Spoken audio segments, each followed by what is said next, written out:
See if he can use some more touch this time around. There's Jarn. The second one's money.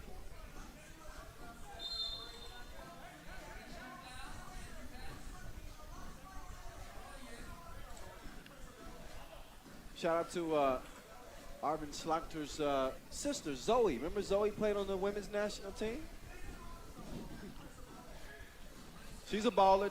They got, look, hoop runs in their family. The second one's money. Oh, heads up play. Oh, but he thought he, had it worked in his favor, it would have been a pretty headsy play, but I think Julian was on the line. So, out of bounds on him.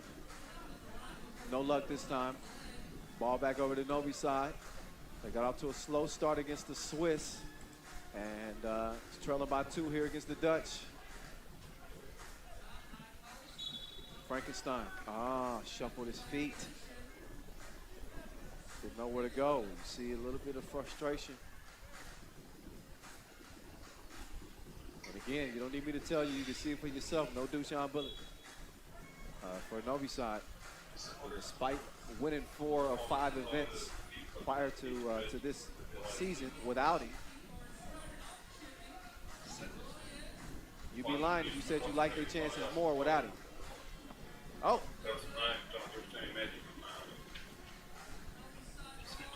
Nice pass. Frankenstein. Easy finish. Gets it to a 1-point game. No hesitation from Royer. Just missed it long. Quick feed. I think this might be the strategy for Novi side going forward. You got to feed the beast. Get it to Evo Sev. Get a few easy buckets. Maybe draw some fouls. But Novi Sad's got some work to do. They got themselves into foul trouble early in the penalty. Just a couple of minutes into this game. Of course, we got 6:34 remaining, and they've got 7 fouls. So they don't have the luxury of fouling defensively the rest of the way. And I've seen that factor into the final outcome of the game many times.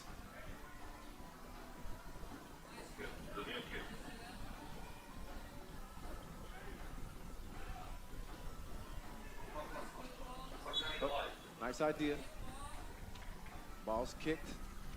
Fresh shot clock from Novi side. As the maestro will take it out from the logo. Here we go. Boshkovic with Slaughter guarding over to Savage. Savage got the maestro getting over to that left wing. He got a little bit of space, but he couldn't give him a taste. That's a heads-up play. So there's Julian hustling to get over there and throw it off of Savage, I believe. Yep. Take another look. Yep. Good play.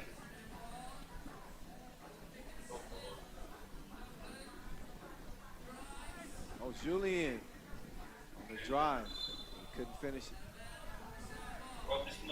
So that's off yellow. Back over to Novi side.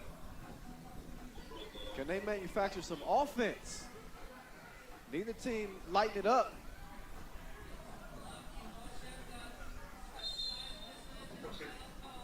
All right, so Julian was doing his best to hold his own against that monster Evo set. Did a pretty good job early on. He thought he did a pretty good job throughout that defensive possession. That was solid D, solid D. Don't trust our officials at all times. They got a much better view than me. And Evo Seth cashes in from his strike. It's all even now. Dimes. Oh, he got caught up underneath the rim.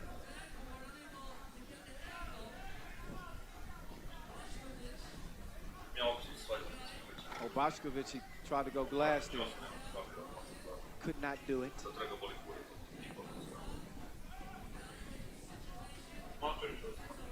Oh, Slaughter, he had the look that he wanted. Looking for Evo Seth. So the 4-time champs with 4 points to their name They have never been bigger underdogs than they are right now, this season. As they are on a quest to make it 3 straight. In case you didn't know, they failed to make a final in all 3 events held in Hungary to start our 2020 3x3 season. And that was an indicator of, maybe a precursor of what we can expect this year. They have not been the same team, even with Dusan Bullet. Slarked with the D, nearly got a steal and still. Oh, little dream shake. Oh, but he didn't get it up in time. So Boskovic was working on a highlight. Little shoulder shinny. Take another look. Aye. Gotcha. If it was a half second quicker, it would have been money, but that basket wiped away.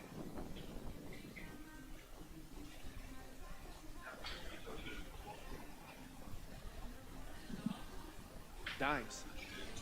Trying to decide which way. How did he fit that pass in there? He put that through a pin needle hole. Slarky misses, follows, jarring, elevates, decides to lay it up. There's a 7th foul on Amsterdam. They join the Hack Fest.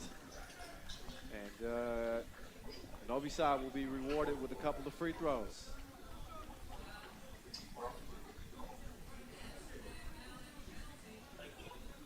Amsterdam, they come into this game with the confidence knowing that they can beat Novi Sad. We showed you their win in Debrecen. Amsterdam has not been knocking on the doorstep before. And got all the way to the semifinals in Beijing a couple years ago. But finished 5th at the Debrecen Masters. Lost to Utena Uni Club in the quarterfinals. And Dimes step through, no. Nasty shot. And a foul on White.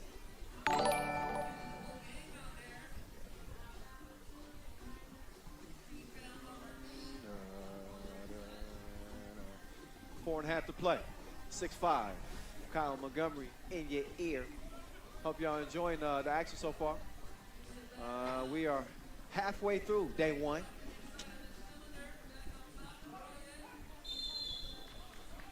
Foul White. Boskovic called for the hold. That's a tough assignment.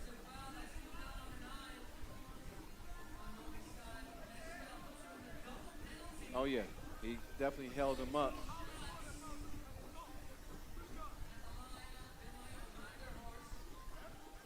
So a 9th foul on Novi side. Just 2 free throws. Oh, but Dimes didn't put enough on that first one. Yeah, and still the margin for error against this Novi side team is still slim. You know, you got to make it count. Oh, there's the maestro. He's starting to get into the mood now. There's some string music. Oh, quick move. Oh, that was saucy. I see you, Roy. Yay. There's Boskovic. Oh, called for the offensive foul. He had some baby food. If he just going up, Roy tell you himself, that's a challenging assignment for him down in the post. This is typically where teams try to take advantage of Amsterdam is by catching Roy in switches and using bigger guards and forwards and bigs to get offense. But an 8-6 game right now. Novi side with the advantage, but they're in all sorts of trouble in terms of their foul situation. They're on the double penalty. And 3:48 left. If Amsterdam plays a smart game here, they could take advantage of that. That was another delicious setup from Royer. foul on the floor. Arvin was trying to sell an offensive foul. But he's whistled. That's number 8 on Amsterdam. So there's Frankenstein up to the charity strike. And the first of 2 is Monty.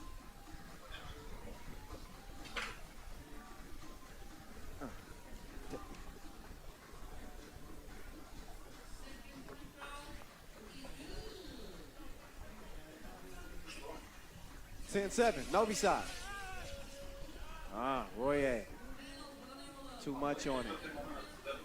Now he in all kinds of trouble. It's like when your parents put you on punishment. 11-7. Oh, good defense. Savage with the steal. He said, I'll take that, you take this. There's the strong layup. I'm still yet to see that dunk, Julian. Where you at? Oh, Evo said. Good score. Look, the action's starting to pick up now. The pace is picking up for sure. Jarring, nice idea, but he telegraphed the pass. Savage though. He's a smooth criminal, ain't he? Evo said, nope. Slarter with the cookie in hand. He's gonna clear it himself, hands it over to Royer. Royer setting up shot. Moving left, he's got Savage defending, kicks it to Slarter. Slarter, up fake, step through, shot, miss. Savage with the board. Maestro will come out with it, 2.5 to play. Savage comes around, he's got a good look, top of the key. It's a brick. Royer, all by himself.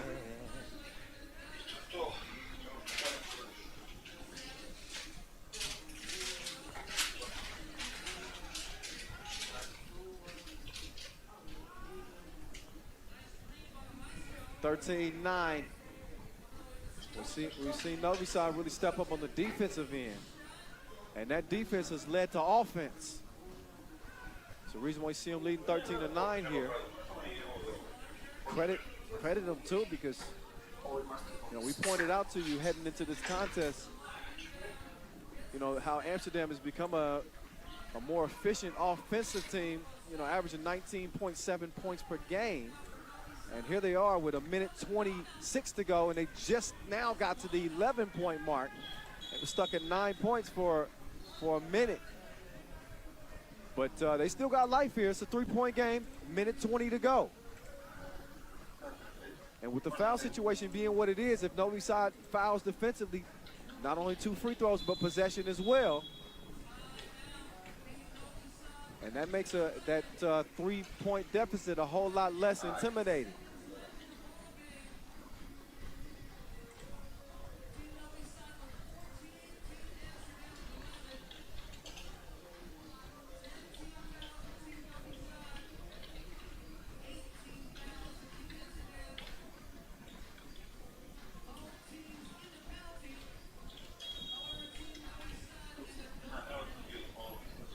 All right, so both teams retake the court.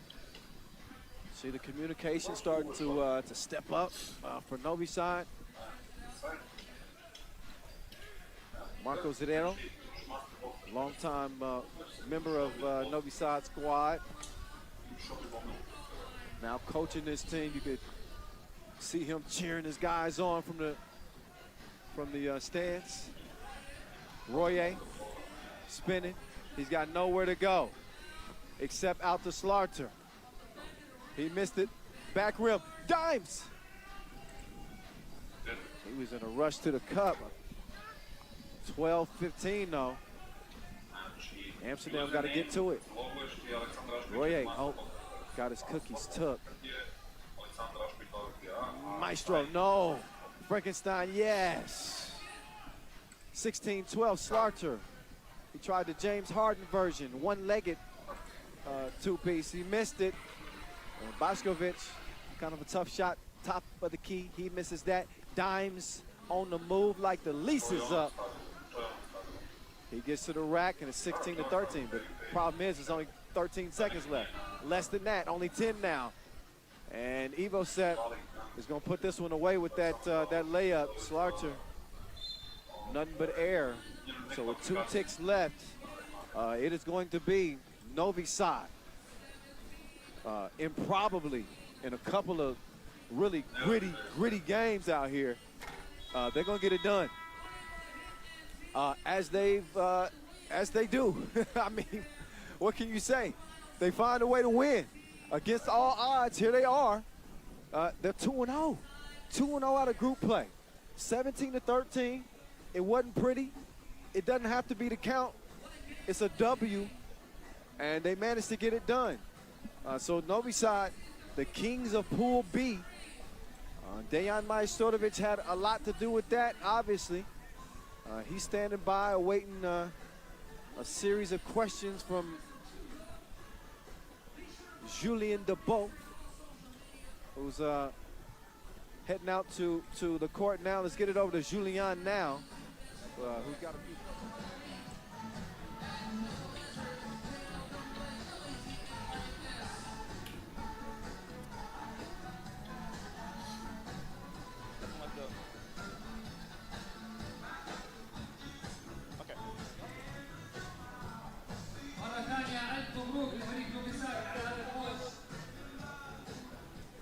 Dejan, it wasn't always pretty, but it's 2 very important wins for you today. Yeah, it's 2 very important wins for us. We are happy with 2 wins, but we are not happy on the way we play these 2 games. But 2 games are very important to win in the group. Tomorrow is the final day, and tomorrow we need to have much more concentrate and to make some 2 points tomorrow.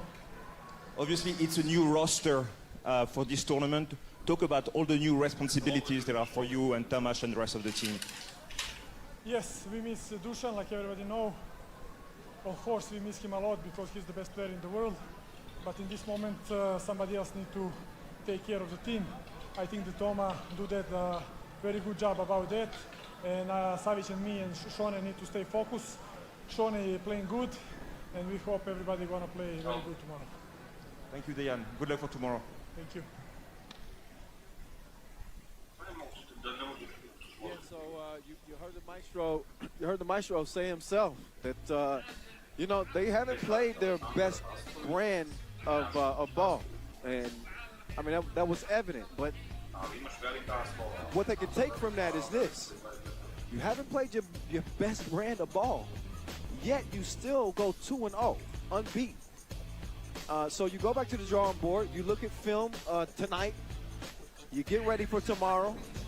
You address the mistakes, and I don't know if there's a team that's better coming out day 2 after having after underperforming day 1. So we shall see. We shall see. As we look back at the highlights in this one, Amsterdam just fell flat offensively. Just didn't have it going, and I was expecting a better offensive performance from them. And maybe the elements played a factor with some of the wind, but that's a discussion for another day. Right now, though, I mentioned that this is our 2nd time in Jeda. Last year was our 1st edition of the Jeda Masters. If you missed that one, don't worry, we got you. Take a look at this.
we see a repeat of the 2019 Jeda Masters. That was one of 3 Masters that we saw Riga win in 2019. It was a hell of a season for the Latvians, and they got off to a little bit of a rocky start out here this year.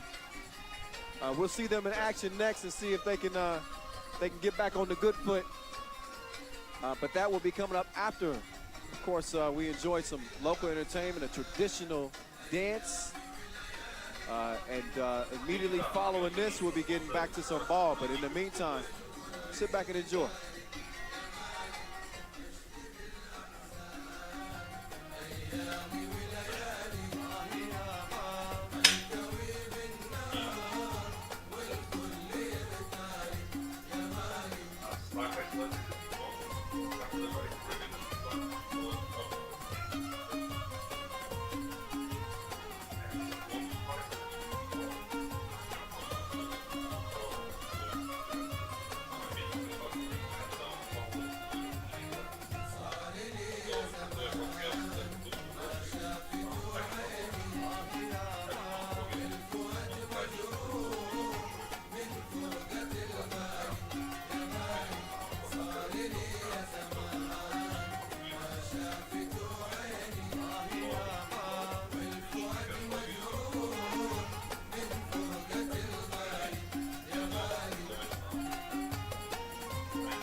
All right.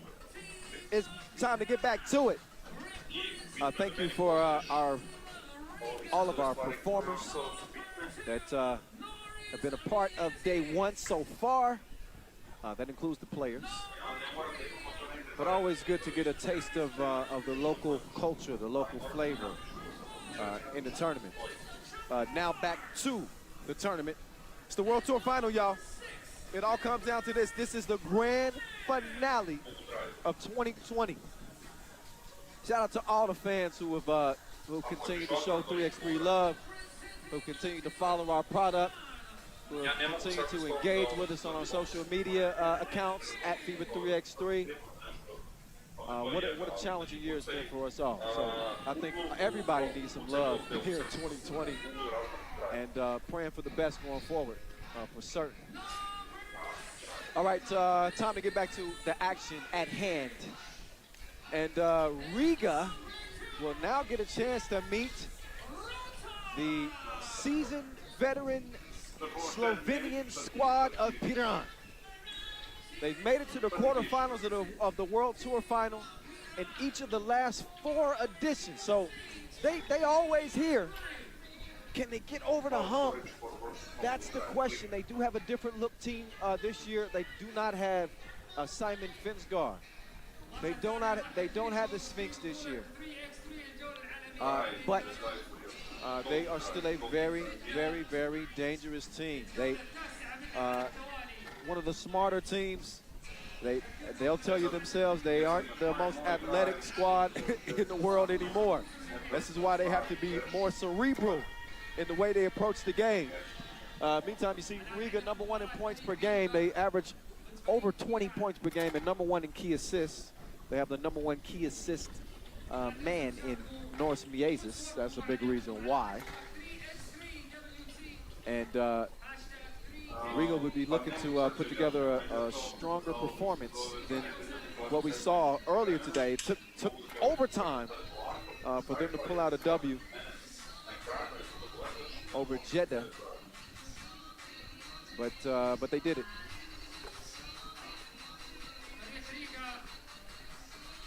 So Carlos Lasmanis and company will hope to have an easier time with this Piran team.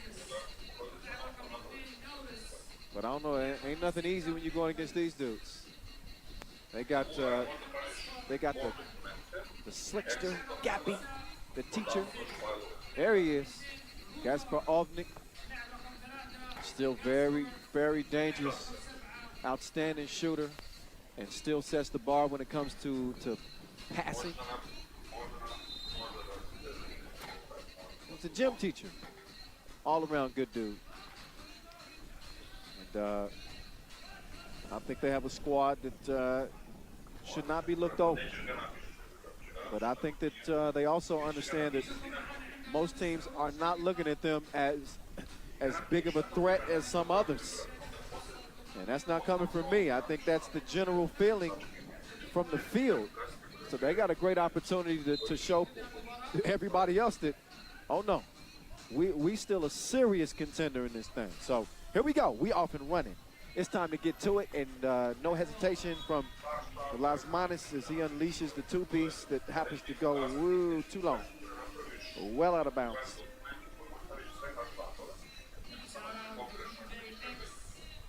But still an opportunity for Riga to go 2-0. Join the likes of Novi Sad and Lehman, all the top dogs staying true to course.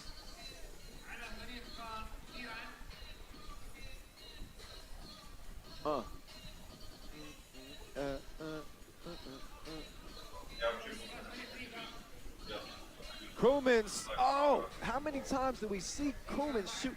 He shoots his shot so flat, there's very little arc on it, so it always rattles out.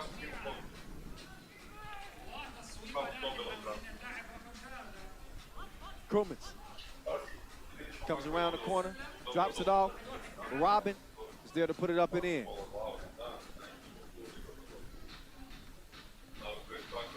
Yeah, I was going to say the scoreboard is a little bit off. It's 1-1. Miezis, left to right. He's got Shrebo in front of him. He got to be licking his chops. But he bricked it front rim. Tops Rotar hands it off. The teacher, a lot of contact on that. He's able to draw the foul. So here we go. It's going down for real. Head-to-head. Riga and Piran. This is dating back to 2019 when Riga really kind of has come into their own again. 3 Masters wins in 2019. And they also got 3 wins against Piran along the way. In Doha, Debrecen, and Europe here at the the Europe Masters and Debrecen Masters. That was both in here in 2020. And it was the Doha semifinal in 2019. There's Batman, got to the middle of the paint. Rotar gives it up. Kavga down low. Straight Bolt. There, Buko couldn't stick it. Yes. There's a foul on Piran.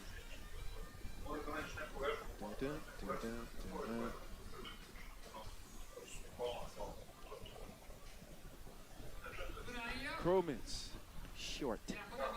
Give me that. Rebound. Made the layup. Oh, but he got lost in the sauce. The teacher couldn't teach him nothing. Kavga with the board. Always rocking the J's. I see you. I see you. Kavga's just good guy, good guy. 2-2. That's where we at with this one. 2 minutes in, too.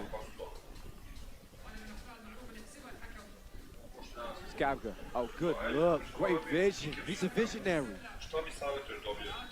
He had defense all in his face. Still managed to get the pass down to Stray Bolt.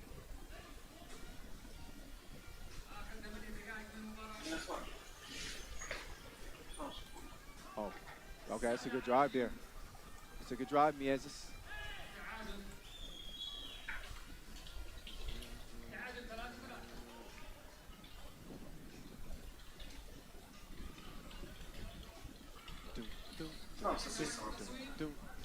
Stray both setting up from the block. He's gonna get it back. Oh, but he's run out of time. They gotta get a shot up. Yeah. Meantime, oh, Krumins lured him to sleep. He got a birdie and he got a bucket. Riga back out front by one. Stray Bolt. Oh, he knuckleballed it in. Bottoms up. 5-4. I will mix Robin green to Batman. and Two-piece. blue. On this part will be black, 5-4. adding black. Both coming around. He puts one up in Krumins' face, but he Next missed the one back rim. is yellow. So now Robin's With on black the work. paint, He's gonna I try. will He add almost dropped it over stitches. to Batman. Instead, it ends up in Krumins' hand. Black body paint to make that negative space so I can have tiny waist. And I will be back soon. Hello, Bolt dropped his I'm shoulder. new Sally. So Krumins, get your weight up. Do you even know what the weight room looked like? I will mix green Straight Bolt roll and the aces all the way to the rim. blue. On this part will be Bo's black, he ain't never gonna be adding shy about black. fouling. If you got an easy layup attempt, look at that. Next one is Locked yellow. him up. With black paint, I will add stitches. Black body paint to make that negative space so I can have tiny waist. And I will be Okay, back so our first break in the action. soon. Great camera work. And Hello, again, there's our I'm virtual new Sally. video board of all of our fans who took time to record messages. I clips will of them mix cheering. green, Oh, he and sticky noted it. blue. There's On a this reminder. part will be Don't come in my black, house. adding black. Take another Next look one at is Rotar yellow. up With top. black paint, I will add Put a hand stitches. on it. Not too bad. Black body paint to make that negative space Maybe so I'll I do a bit can more have press than some tiny others. waist. And I will be back. All right, Captain, that looked. soon. He had the Hello, right line. He didn't have the right I'm new trajectory. Sally. So, Elias Manis, he couldn't show him how to do this, son. I will mix green I ain't heard a chicken reference in a and while, right? blue. On this part will Let's see if I can be still do it. black, Oh. adding black. Too long. So Taj couldn't knock that Next down. one is yellow. With black paint, I will add stitches. 6'4". Black body paint to make that negative on. space so I can have tiny waist. And I will be back Oh, yeah, this. soon. He was saucy. Hello, Oh, but I'm oh, man. new Sally. Is that Kafka down?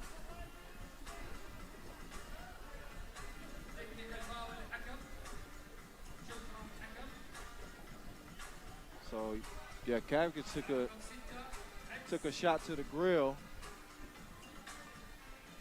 No blood though, but he definitely looked shook up.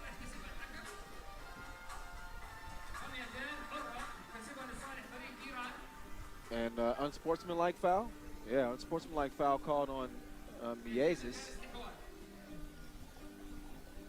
Oh no, that was Krumens. That was Krumens. A little forearm shiver right there. It's real out here.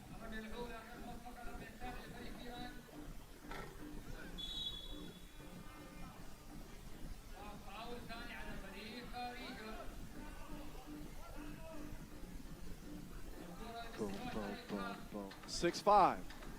Piran. Miezis is not a. You will not find a duo more potent than him and Las Manos.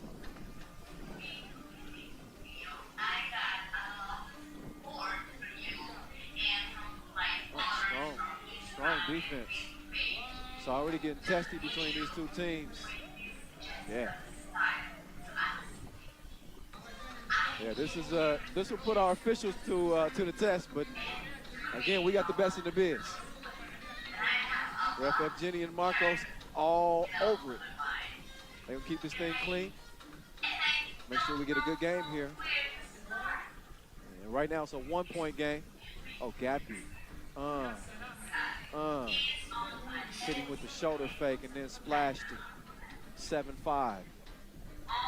Las Manos up fake, took a bump. Otherwise, he was going to be banging out. No easy buckets. 6 fouls apiece.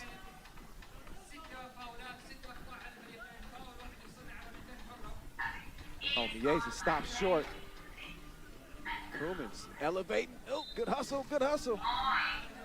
He took a ride, didn't he? Self to his feet. Krumens huge for this Riga team. En route to both of their Masters wins this year. He's often forgotten, and Chavars as well, because of the heroics of Miezis and Las Manos. Great pass, by the way, as I'm talking about Riga. But I always want to give props when props are due. And that's from the more notable players to the guys that don't get as much recognition. Oh, it's good defense there. And then Trey Bolt called for the foul.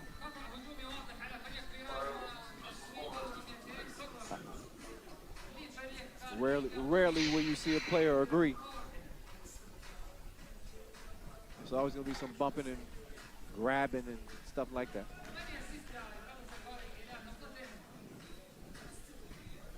Here's Las Manos. And, oh, Las Manos struggling from the stripe a little bit right there. So, Riga will still trail this thing by 2. And again, this makes Piran's 4th straight World Tour final. I mean, and they always find a way to day 2, somehow, some way. They just have not been able to get past the quarterfinal stage. Oh, Miezis throwing his equilibrium off with all them crossovers. He doesn't get any points out of the drive. It stays 8-6. Las Manos hand on it. Loose ball. Kavga stripped. Miezis over to Krumens. Krumens step back. No, sir. Oh, that foul called on. Yeah, that foul was called on Krumens. So Krumens was trying to sell it, and Ref Marcos wasn't buying it.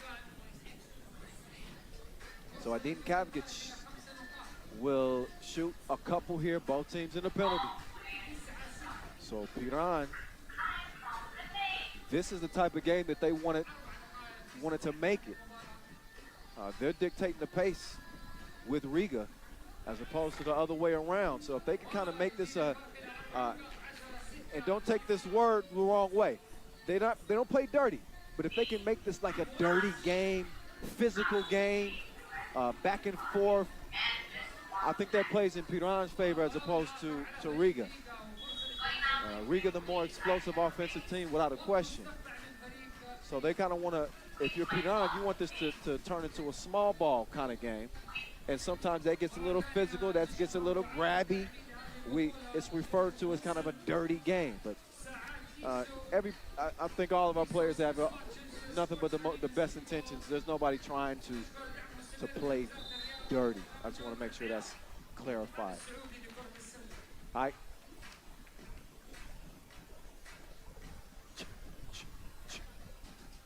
Okay. So 8 fouls apiece. In this case, 8 ain't always great.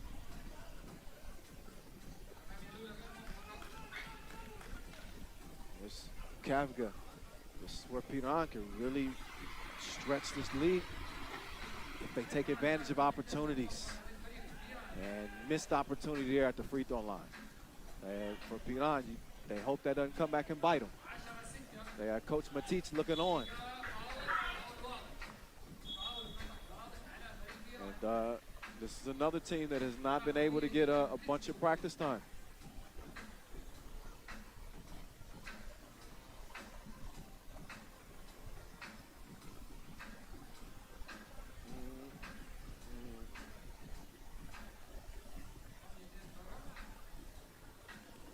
So Carlos Lasmanis is Lasmani from the stripe.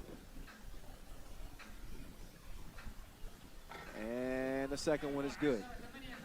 So while Piran missed a couple, Riga make a couple, and we got a 2-point game. Oh, Gappy gave him the cross, but he couldn't finish.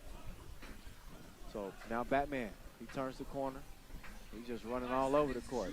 Gives it to Robin. And his sidekick is able to put it in. 10-9. Yeah. Gappy kind of lost his bearings there.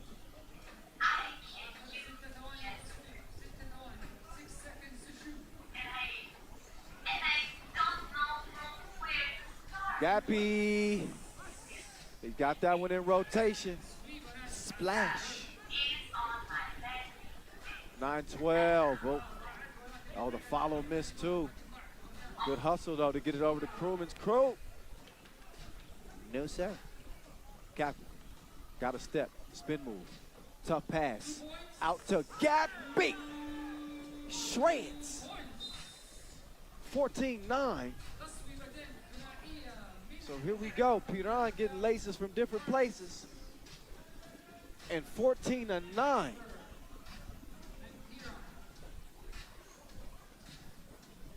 I tell you, there's something to be said when a team doesn't have the pressure of expectation. Got to finish those. Can't be messing up the teacher's dimes.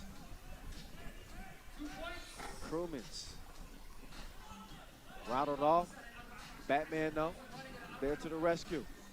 It's a 2-possession game. Gappy will hand it down to Kavga. Kavga wants to give it up. They got 5 seconds to work with on the shot clock. Make that 4. Nope. 2 goes begging.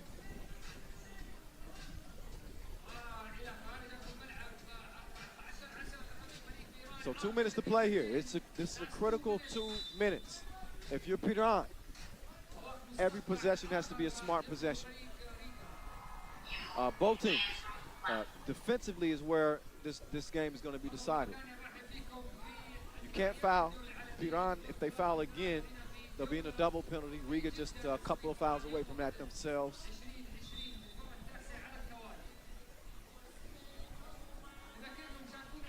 Where conditioning also plays a factor here. You get gassed.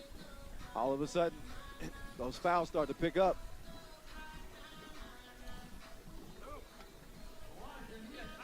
There's Chavez. He'll get Riga within 3.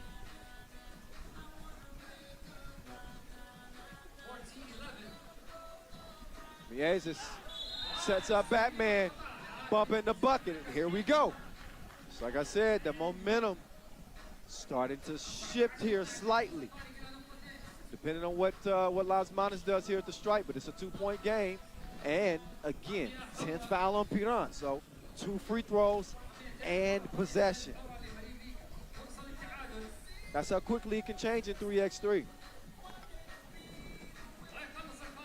So another made free throw here. We got a tie contest, and Riga could all of a sudden be back in the driver's seat with this next offensive possession.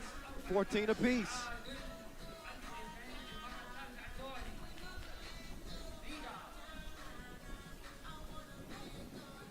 Oh, Mieses. He's gone. Riga in front.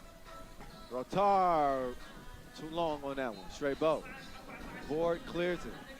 Gappy. 20/20 vision.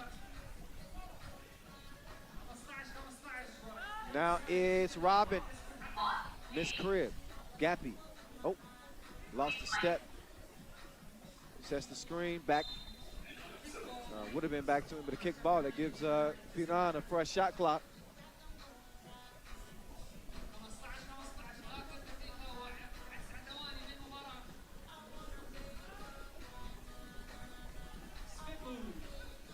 Gappy, fader, no. Here's Krumans now. Chabar's trying to set him a screen. Krumans in the face. Oh, nice response there. Kavga with the reverse, but Riga still leading by 1. Chavars, nice little slip to the bucket. 18-16. Trey Bolt pulling people out of the way. Puko. Oh, and a technical foul. So I believe that was called from off the court. As yeah, Taj Rotar was, I think he had some words from the bench, and Ref Marcos hit him with the technical. Oh, but Las Manas, you can see him a little bit frustrated. He missed the opportunity on the tech, but we'll see how these last 38 seconds play out. Right now, it's a 2-point game. Rotar hands it over to the teacher. That lesson will have to wait until another possession. Now Gappy. Oh, no.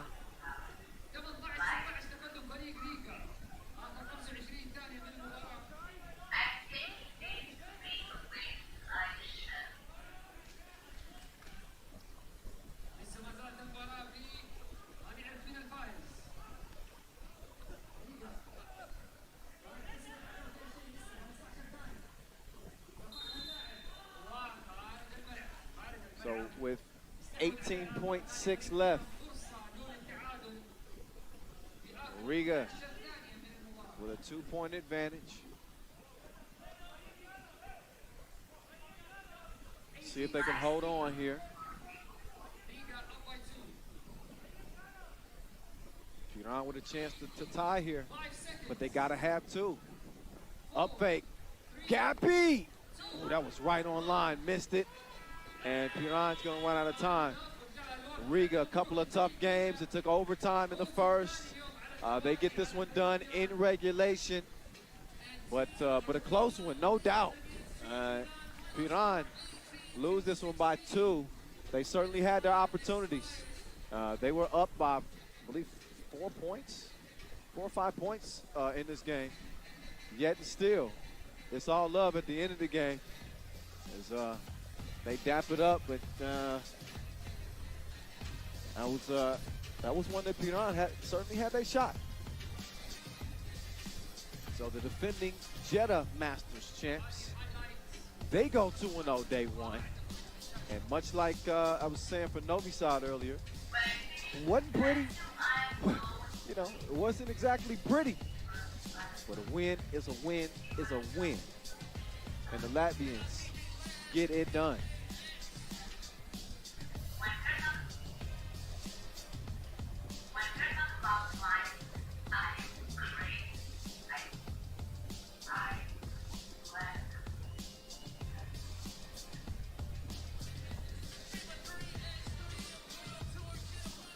All right, so We enjoyed the last couple looks at the highlights in this one. Kind of heated up there towards the end.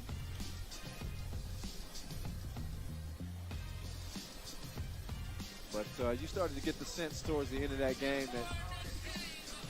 that Riga was going to be able to hold on to it. Meantime, coming up next for us, we're going to get a rematch of New York Harlem and Shake Gubale, who we saw at the Debrecen Masters, our first Masters of the season. We already saw what New York Harlem did against Utena Uni Club. It came up short in their first contest. They did not have that same outcome against Shake in Debrecen. Then at the Hungary Masters, they went at it again. You see Damo was in his bag, and maybe he takes advantage of that advantage in this one. He was geeked up. New York Harlem got it done at the Europe Masters. And then this is how it played out in part 3 of this contest.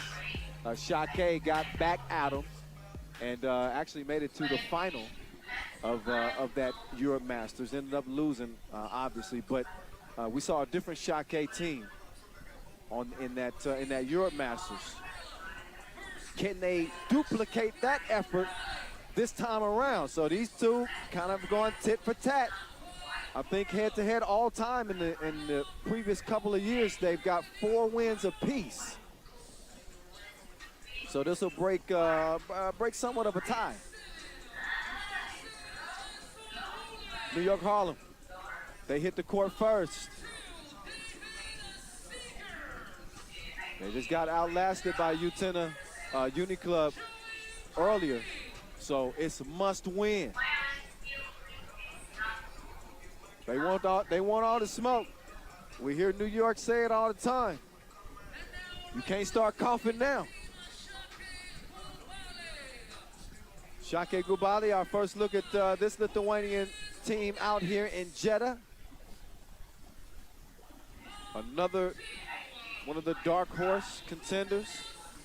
Team that seems to have all the makings of what it would take to top some of the top dogs out here. They would love nothing more than to smack up on New York Harlem and having obviously both the Lithuanian teams come out of the group and represent.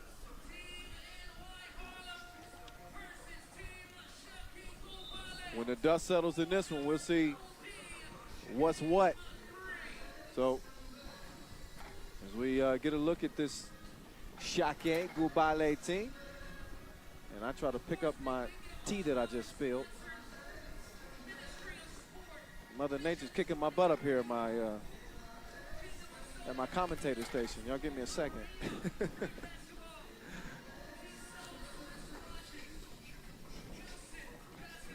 Oh, man. But let's see. Yeah, Ref Vlad, Ref Marcos, they are in place. New York Harlem, their defense will be put to the test in this one. They are #1 in blocks, Marcel Esenwune. And while they're #1 in blocks, Shake Gubale, #1 in highlights per game. And they've won every one of their games before the limit.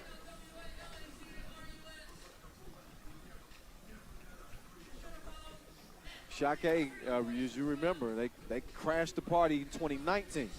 So last year they did their thing. Aurelius Pukalis, proved to be a pretty dominant player in 2019. They won the Montreal Masters. They're expected to be a major player here in 2020. And there you see the deja vu. They met 3 times in 3 events. It's a 2-1 lead for New York Harlem.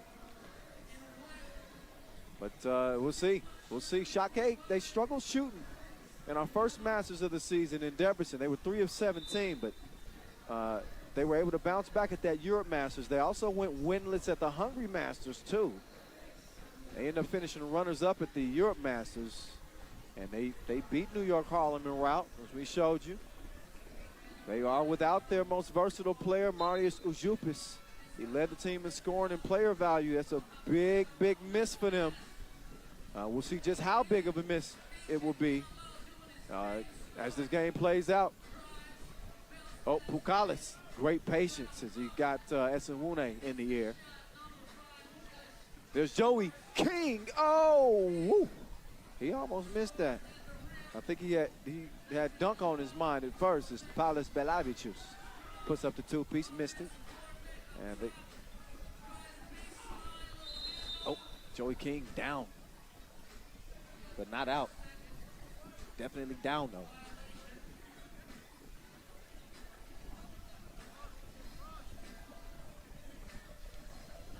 The new addition on this Shake Globale team is Gabrielius Jelka. So, 19 years old, young, making his debut with this team, and he got some big shoes to fill again with Ujup is out. 2-1, Damo, no. Now Pukalis called for the foul. He and Joey King, you better believe they're gonna be battling throughout this game. Game could be decided by the bigs.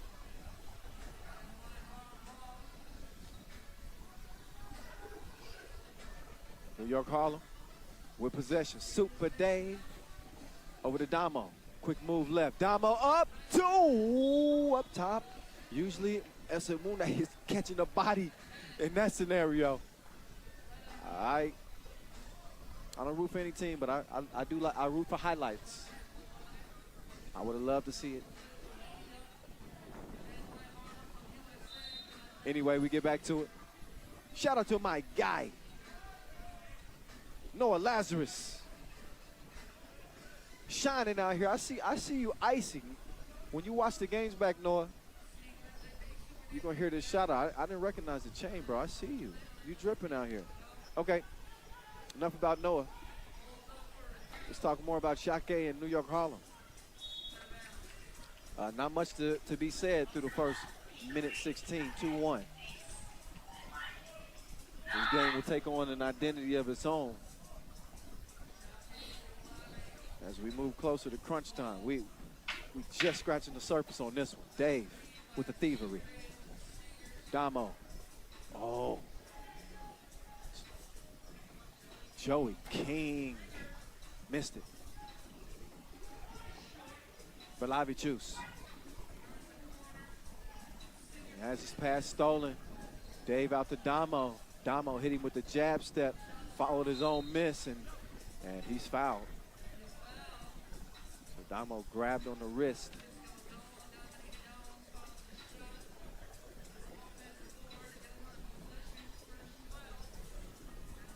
As Damo swings it over to Esenwune.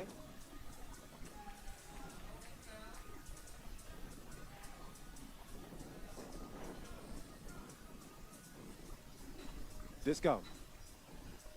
Trying to sneak it over to King. He's calling for a kick ball. I think he might have an argument there, but play goes on as Vingalis, he pulls up. He's too strong on the shot. Belavicius. Pukalis. Up fake. On the floor. King called for the blocking foul. 2 fouls to match 2 points for New York Harlem. I just hit the switch. I don't know nobody else is doing this. Oh, what a pass. Good defense, though, to recover. There's King. Drop step. Oh, he couldn't score over the 19-year-old. You see King frustrated. David down, too. He's holding his ankle. Oh, and he's made to pay. It's going to cost him a two-piece. Shake in front. And King Joey going to have to calm down a little bit.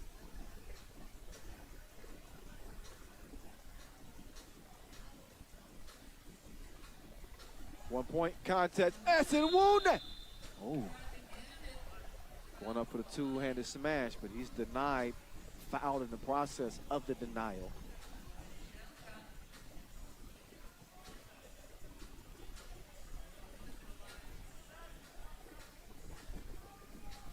So, arguably the game's best defender. I think it comes down between maybe Esenwune and Kareem Maddox of Team Princeton. These are the best rim protectors in the game. Esenwune sets the screen. Damo trying to set him up, but that pass is deflected. He's got 4 seconds to go. Damo, the floater, didn't have enough float. Belavicius, he couldn't connect from 2. Now Pukalis trying to big boy Damo. Got the position, but he couldn't get the hook to go. Belavicius back down to Pukalis. Belavicius, 2-piece, no biscuit, 5-3. Damo got a clear lane to the cup. That's easy money. And New York Harlem within 1. Long ball, too long. Belavicius tracks it down. Pukalis looked him in the eyes, but he couldn't splash him. Oh, Damo hit him with the spin. Kicks it over to Joey. And Joey bricks it. Score stays where it's at. Baulis puts a little English on that one. King puts his head down. Strong drive. Put the move on Pukalis. 6'5" game. Belavicius got an open look. Couldn't capitalize. Esenwune over to Damo. Damo missed it wide left. Damo's shot has not been falling. Meantime, King hands it over to Disco. Damo whips it over to Joey, but it's well out of reach. So, ran a rough start for New York Harlem. They not quite in sync. Usually don't see Damo turning those over like that. Joey King has shown some frustration. Super Dave kind of tweaked his ankle. So New York Harlem dealing with a little bit of adversity. As if playing Shake Gubale, this tough Lithuanian team, wasn't enough. You certainly can't shoot yourself in the foot. We'll see if they clean things up going forward. Plenty of time to play in this game. 5:39 officially left, and Shake with a 2-point lead.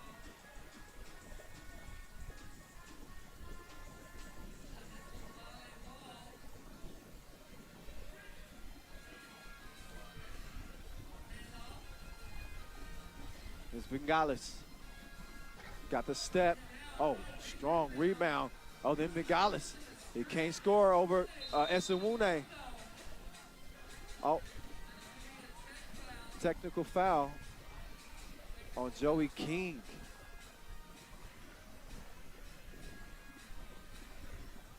So, yeah, I guess you can't let that frustration overtake you. Joey hasn't gotten a couple calls that he felt like he should have gotten. And sometimes you just got to bite your tongue. Rev Marcos don't play that. He will hit you with that T, which he did. And Shake takes advantage of it. They extend their lead to 8-5. Oh, Belavicius put on the brakes, but he couldn't break him off. Dave, crossover, gets it to the paint. Oh, nice. They shared it like a good meme. And Esenwune, he didn't miss the shot. They missed the handshake. They missed the handshake. But that's all right.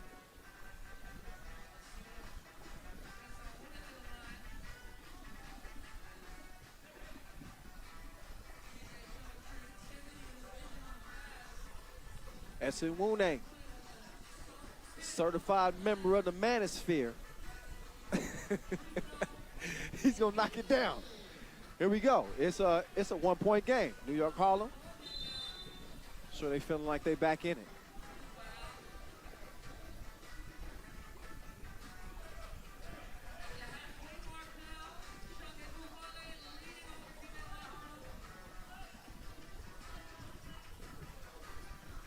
Heading down the final stretch here. It's game 3 in Pool D. We still get a chance to see the Lithuanian squads go at it. Belavicius came through dripping. He puts 2 more drops in the bucket.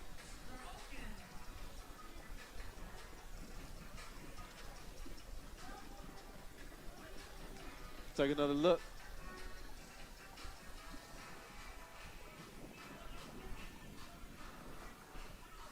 Bukalis trying to keep Joey King at bay, the former Minnesota Gopher.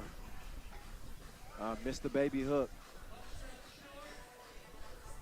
Oh, the whip pass. Oh, Super Dave battling. But so is Belavichus. So he's able to go down to tie the ball up.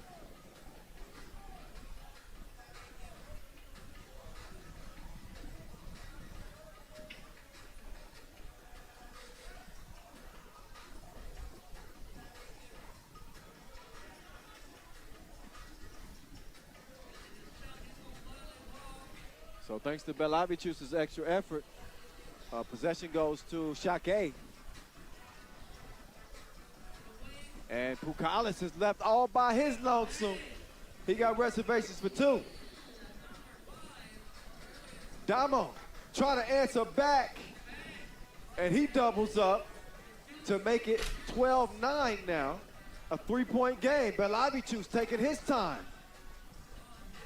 So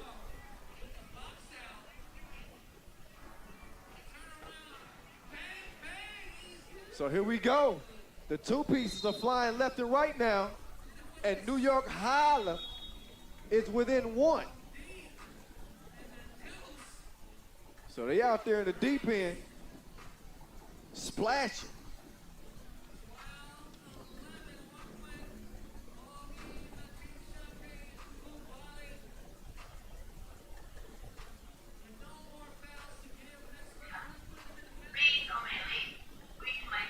Okay. Woo.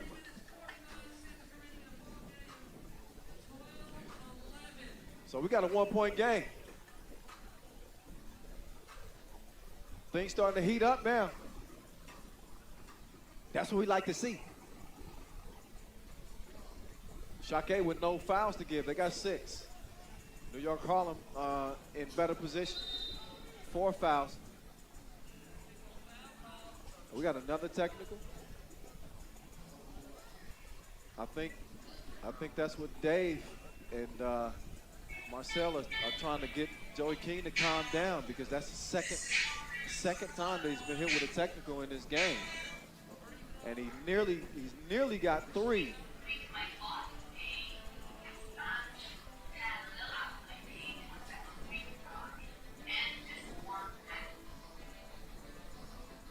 So here we go.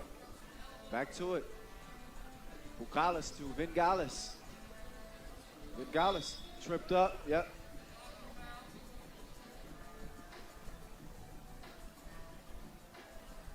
Yeah. So Vingalis got a hole in his knee area.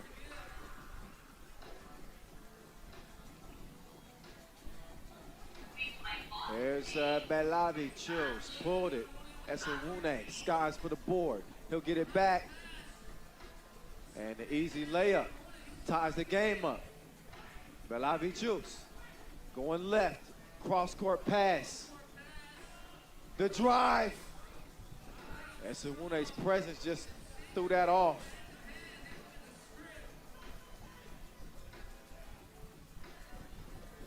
Here's Dave. Step back, no. Got to step forward. Bukalis, he will leave it wide open, and Chelka could not knock it down. So they get it down to King. Joey, up fake, missed it. Good rebound. And then it's Belavichus, uncontested. King thought about the 2, instead he gets it down to Esewune.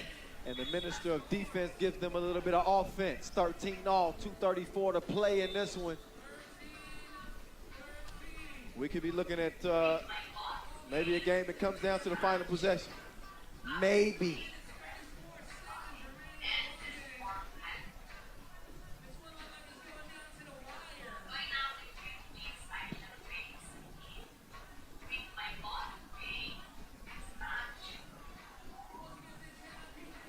I want New York.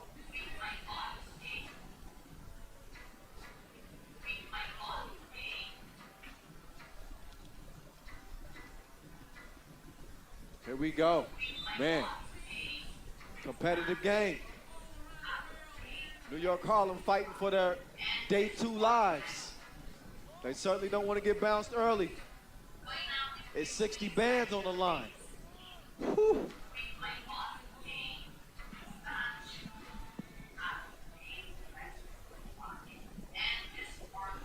Bengalis, stop, couldn't pop. King, he's got a great advantage here. And he gave him that work. Oh, miscommunication defensively, Bengalis. Open sesame, King. He couldn't trade twos. So instead it'll stay a 15-14 game, Bengalis. King defending. Oh, great defensive play there. And you can tell Joey's a little bit gassed, but he was able to get a hand on that. Not only get a hand on it, he knocked it off of Belavicius, or Bengalis, rather, and gets the possession for New York.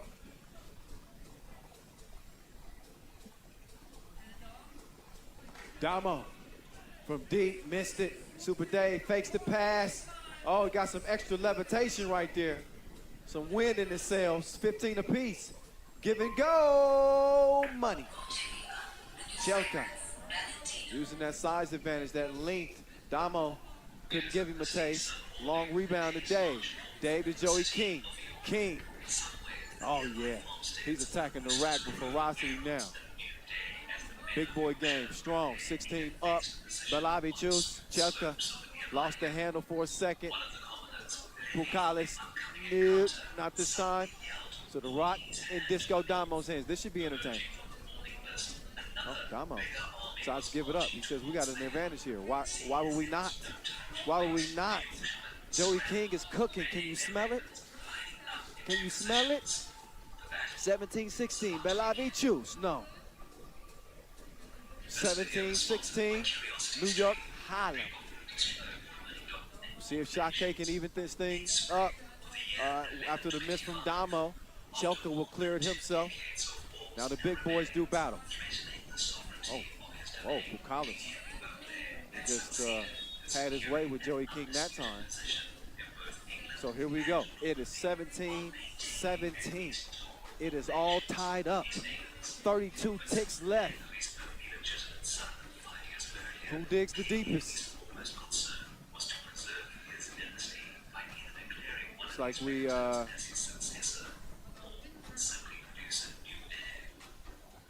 a little something on the court, I believe. That might be from Bengalis' knee. Yeah, I think that's, yeah. So they will attend to that matter, and that'll get each team a little bit of extra, each team a little bit of extra time to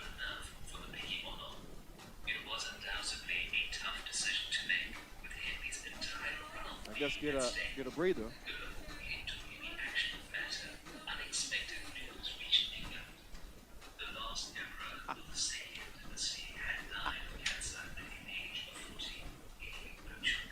In the meantime, let's look back.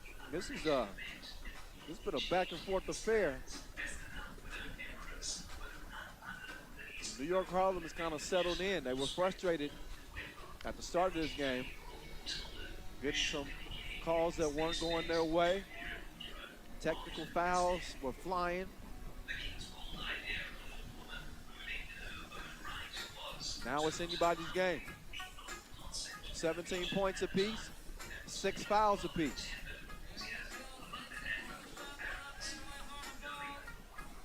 Damo turns the corner, missed it. Belavicius here. He'll swing it to Bengalis. Bengalis, oh, nice decision. He pulls up instead of challenging King at the rim. Damo, Mr. Crib, got it back, and he's able to make that count. 18-18, 5 seconds to play. It's gonna be game winner or overtime. Oh, the Minister of Defense had him smothered and suffocated. What a defensive play to send this thing to overtime.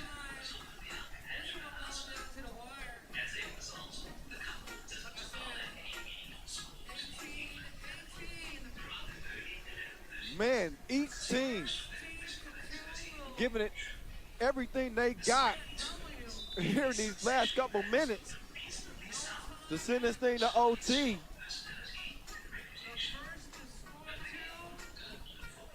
Take another look at this defensive stand. It don't get better than that. You know, that it could have easily, in those type of situations, you get a little bit too antsy. But Marcel Esenwune, the Minister of Defense, for a reason. All right, first team to score 2 here in OT wins it. Yep, Super Dave caught in a tough matchup with Bucalis. So Shake, they strike first quickly here in the overtime period. If you New York Harlem, I'm thinking that they're probably looking for a 2-ball here, either from King or from Damo. Joey driving. Bucket. 19 all. Next bucket win. Belavicius. Oh, Bucalis. He's got a step. Pass defended. Damo with the cookie in hand. Disco Damo for the dub. Ice water running through his veins. He could do the Nick Van Exel right now if he wanted to. T-So buzzer beater from none other than Disco Damo. Oh, he got the juice. Take another look. He thought about it, and he said, why not let it fly?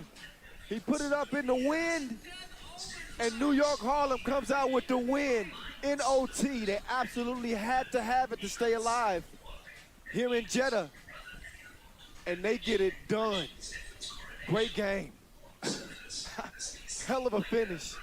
And I'm anxious to hear what Disco Damo has to say after that dub as I get it down to Julian DeBub right now. Ju, it's on you.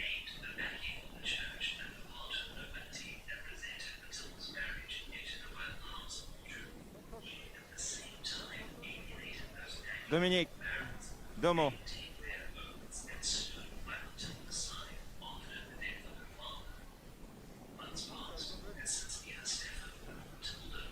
Domo, you live for those moments. That's a fact. Yeah, talk us about this overtime and this T-So buzzer beater. I can't be out here just. No, I felt I didn't play very well today, so it put me in a position to end the game, and of course, big time plays make big time shots. So that's what I had to do. Remind us what you said on Instagram after Doha. We suck. So, you know what I mean? I don't condone that. We definitely didn't show well today. But tomorrow's a new day, a new start, and that's all we need. Granted, the next game that happens, you know what I mean? We put ourselves in a good position right now, so we're going to see what happens. Congratulations. Thank you, Domo, and back to you, Kai. Appreciate you. Yeah, listen, like Damo said, they put themselves in position to potentially be playing here day 2, but, you know, this group could come down to a tiebreaker scenario. But if Lieutenant Uni Club is able to get past Shake Gubale, the Lithuanian compatriots, then that would put New York Harlem into the quarterfinals. So we know who they're going to be cheering for. We'll see what happens. If Shake is able to bounce back and we get a 3-way tie, then we'll be going to the numbers. We'll have to bring out the calculators and decide the head-to-head that way. But a gutty win for the New Yorkers. And when at times in this game, it seemed like they might not have the composure to pull it out. They might not have what it took to pull it out. Damo said himself he didn't play his best game. That was not what we typically see out of Damo. A few more turnovers than we've seen out of him. His shot wasn't quite falling. But listen, like he said, big-time players make big-time shots in big-time games. And you won't find one bigger than the one he knocked down in OT after they traded blows. So, you know, as we look back at the highlights in this one, they did get some contributions from Marcel Esenwune offensively. His biggest contribution was that defensive stand on Bucalis there at the end of regulation in the final 5 seconds. That defensive play preserved an opportunity for New York Harlem to stay alive, get it to overtime. When it goes to OT, it's anybody's game to win. And New York Harlem just wanted that thing a little bit more. So here's your game winner, T-So buzzer beater, courtesy of that guy, Disco Damo. So here we are, we back. The lights is shining, the breeze is blowing. The World Tour Final 2020 is on. Despite all the obstacles that we've dealt with this year, we fought through the adversity. Here's some fellas right here who've dealt with their own adversity in life and have overcome it, and coming out and about to have some fun out here.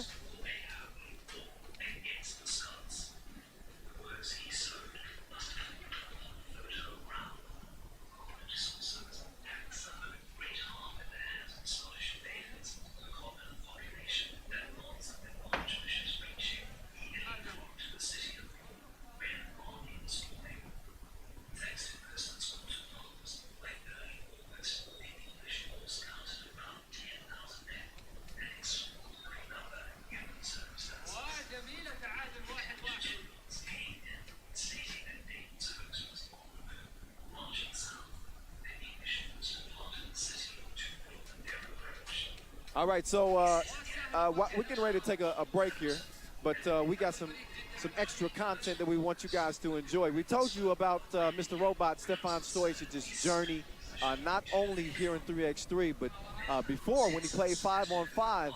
You remember notably back in 2009, he won a gold medal at the U19 World Championships. He beat Steph Curry.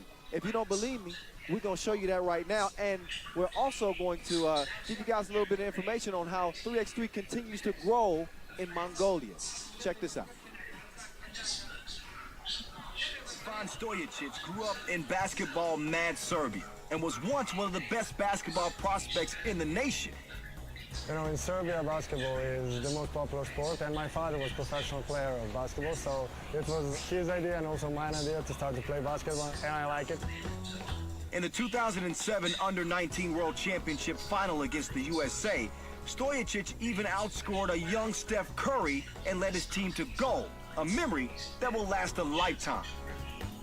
It's probably my most beautiful experience in my life with playing basketball. From that team, there was, I don't know, now it's 3 players playing for the first national team of Serbia, and some players playing also in NBA.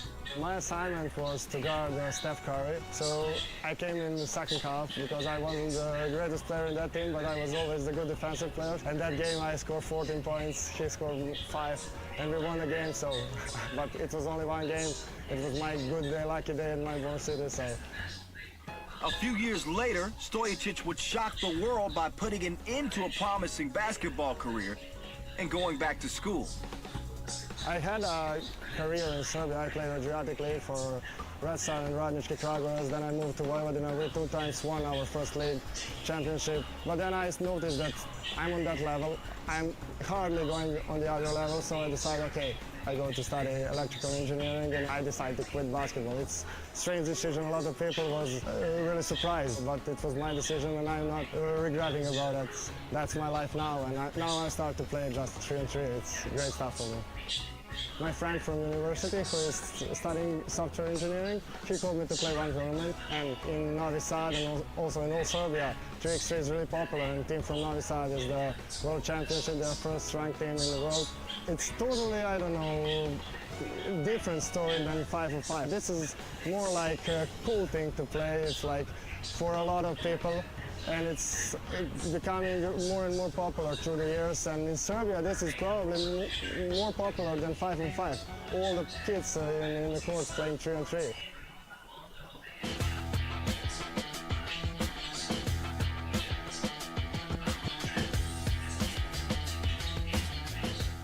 Mongolian people love 3x3.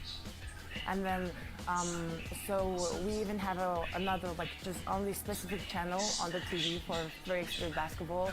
And then, even we're not playing, people watch the 3x3 basketball because it's really such a fun, you know.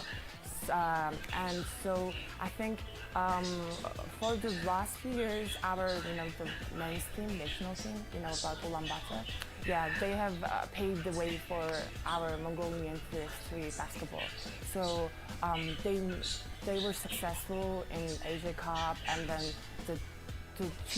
the last year's World Cup, they also went into a qualifying round, and then that was a historic moment for us. We were so happy, like Mongolia, all of us were happy for them. So yeah, little moment, we were really good at group sports. And then it shows that actually we can be, good together. We can make good things as a group. Because as an individual, we can, do such just such things. But as a group, we can do greater things. Because we are only 3 million people. So I feel like, in my opinion, it unites Mongolian people. So everyone loves it. Yeah, definitely. And then our games are such a, high contacts, and that's why everyone around the world likes to watch it. Even our men's and women's national team, they're well known in Mongolia for sure. People will take pictures, ask for pictures. They're like a celebrity in Mongolia for sure. I feel like Dolgon, yeah, because he was the MVP of the Asia Cup. We participating in Olympics is a really big deal because we have never participated in Olympics with the group sport. We have participated in Olympics with boxing, wrestling, shooting, or that kind of stuff.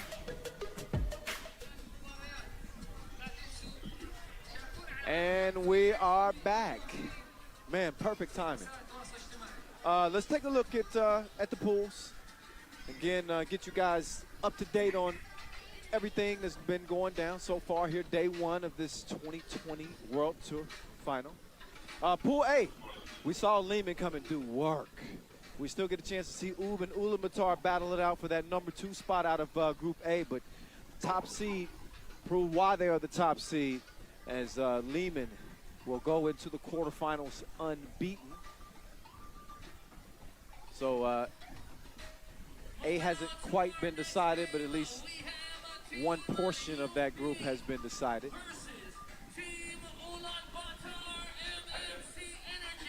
We appreciate all of you again for showing us love on social media today. Matter of fact, at the end of the day, we're going to pick out 5 questions. We know you guys have been hitting the live feed with several different questions. And at the end of the broadcast, I'll address some of them. So y'all keep those coming. Keep those coming. We appreciate it. But as we get back to it, I was just saying how things are going to be decided here in Group A. You know what Lehman did? They topped them both. Started with a win over Ulaanbaatar. Now Ub will have to deal with the strength of this Mongolian team. This Mongolian squad again making their World Tour final debut, as is Ub, the 2 newcomers. Somebody's going to have an early exit, and we're about to find out right here, right now. So here's Ulaanbaatar NMC Energy. You saw that great feature on how 3x3 is growing in Mongolia, and obviously the success that the women's 3x3 team has had already qualifying for the Olympic Games. Men's team trying to get that Asia Cup success to translate to the Pro Tour. Hasn't quite done it yet. They have shown flashes, but they can really put a stamp on it here and maybe stamp a ticket into the quarterfinals. Just as a play-in game. Winners in, losers done. That's the way it goes down. So they're back out here warming up. Ub does not turn the basketball over. That's a good thing. They also knock down their free throws. That's a good thing. Ulaanbaatar number 2 in 1-point percentage. They are a deadly team if you're going to trade ones. But in order to trade ones, you got to have a team that doesn't shoot 2s that good. There's Dolgun Inchbot. player to keep an eye on for this Mongolian team. A defensive stalwart and an Asia Cup gold medalist. There's Marislav Pashalik. Hit that memorable game winner in Hungary over Dusan Bullet. Fearless.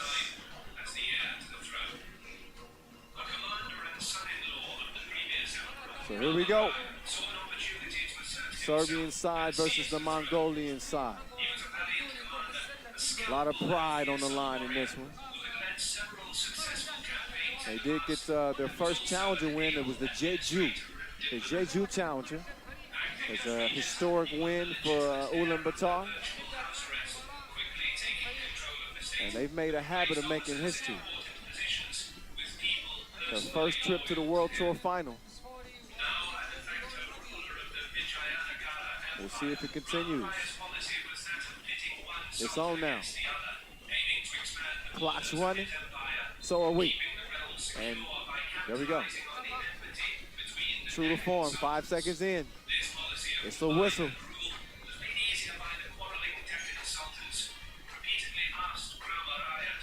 Here's Davasambu. Going to work. Yeah. Hold on for and get ready for a ride. He's an absolute bull. Like a bull in a china shop right there.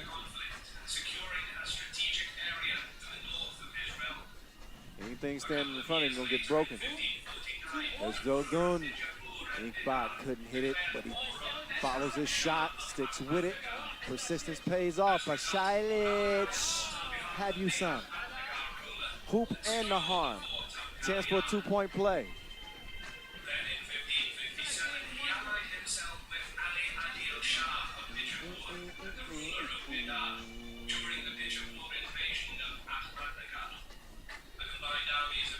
So Pashilic, oh, he will miss it. 25-year-old, got a bright future. Got to learn how to knock down the free throws though. One apiece.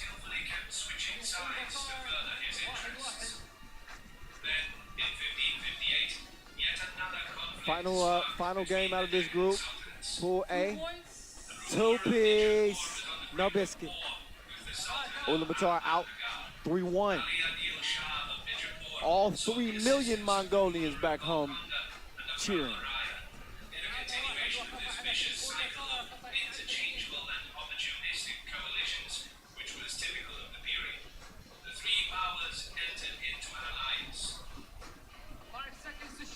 There's Pashilic hitting Davasambu with the in and out. Got the step, but he couldn't get the finish. Gotov gives it up, gets it back. Gotov lets it go.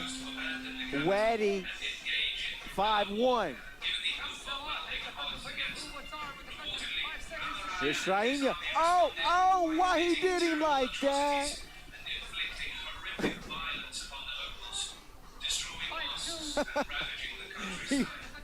Take another look. Oh, he's spinning.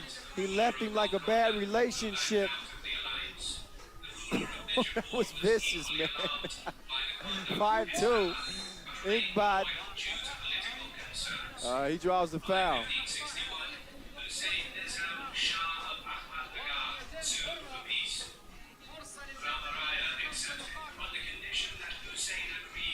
Yeah, that's plenty of contact. He elbowed him in the belly button. Sometimes I don't know what I say. It's so good. He misses the free throw. That's what it looked like. It looked like he formed him in the belly button. What do you want? Inkbot. There we go.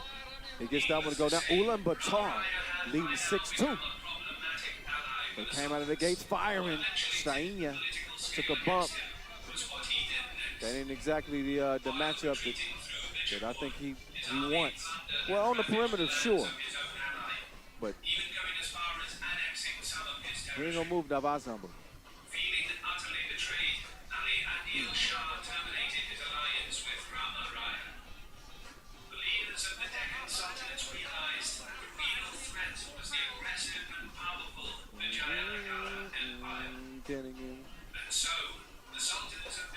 Pashailic takes the pass. There's a second and one opportunity of the game, so we're seeing Pashailic really get to the rim. I think he senses an advantage there. And no, yeah, he's getting bro hugged the whole way. Just go toe. Had him wrapped up like leftovers. And Pashailic capitalizes at the strike. Now it's a 2-point game. There's Ink Taiwan.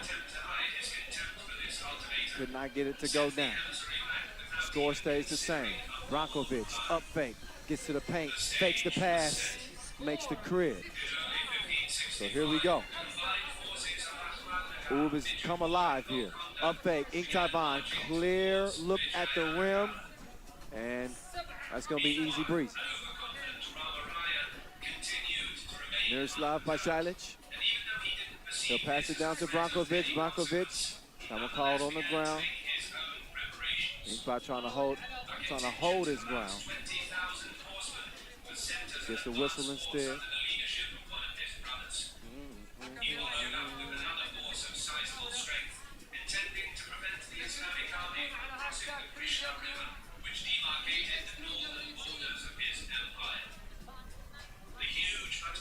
Man, 2.5 minutes in.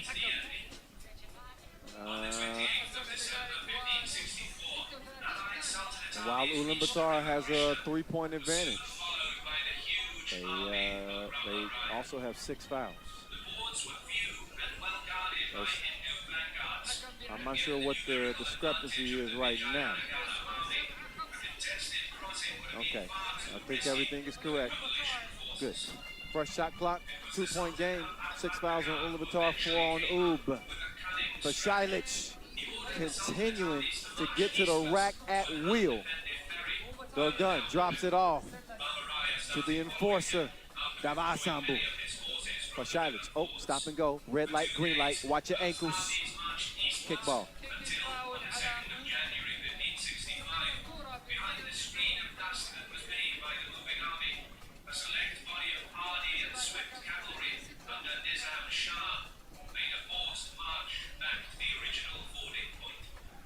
Oh, whoa. Man, Strainia went flying. Took a little hip check from Davasambu. And a hip check from Davasambu could change your life.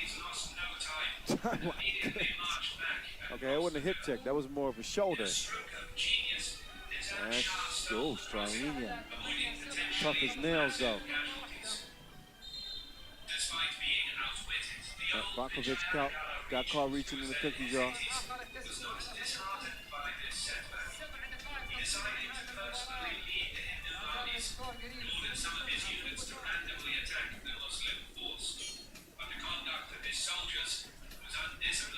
So a 1-point lead for the Mongolians. Davasambu sets the screen. The gun goes around, gets it back out to Davasambu. And Davasambu just cruises right past the defense.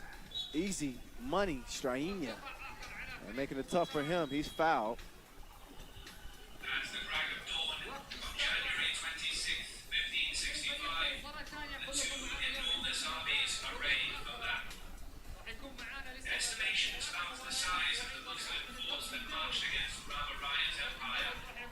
That's just the way it is. Yeah. All right, so we all get a little bit of a quick breather. Our first break in the action here. Again, just over 3 minutes in. 4 games left on the slate here, day 1. Pool A is about to be decided. Top 2 from each group moves on. Your number 1 seed from A plays your number 2 from C. Your number 1 from C plays the number 2 from A. Whichever team wins this game will meet Riga in the quarterfinals. Riga going 2-0. And Strainia, good from the strike, 9-9. Go gun. Oh, took a long step. Great composure on the shot. 10-9. Ulaanbaatar. Pashailic. Oh, whoa. And Taiwan got him in the forehead. And he goes down, or is it the nose? Good sportsmanship there. Unintentional, obviously. So, oh yeah, just reaching in. He said, oops, upside your head. I said, oops, upside your head. I said, oops, upside your head. Or what? I say, oops, upside. Okay, that's enough. 10-9.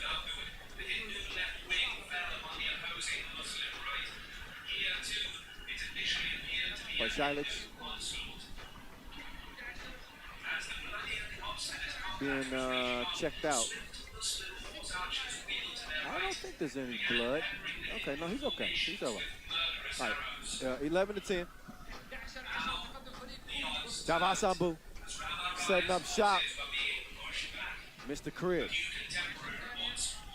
Shahinya took a little contact. He's got 6 seconds to work with here. He's got Davasambu guarding him. We saw what he did earlier to him, but he couldn't do nothing this time. And quick foul, and not such a smart foul. I think that was a frustration foul. I thought he could, because he wanted a bucket there. Didn't get it. So he picks up Oob's 6th foul instead. We've seen Ulaanbaatar get in foul trouble in both of their games so far, as d.o.o from the deep end.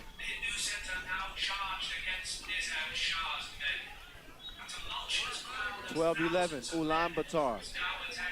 But again, that foul situation for them could be a bugaboo. They got 9. 10 puts you in a double penalty. Jaina trying to work the give and go with Brankovic. Couldn't do it. They throw it out of bounds instead.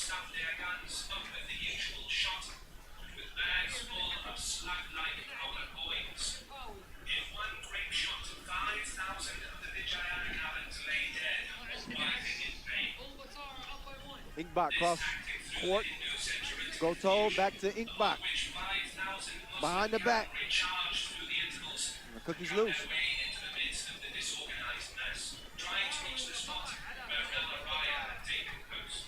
So a 10th foul here on Ulaanbaatar. That's bad news. That'll put Brankovic on the strike. 2 free throws and possession.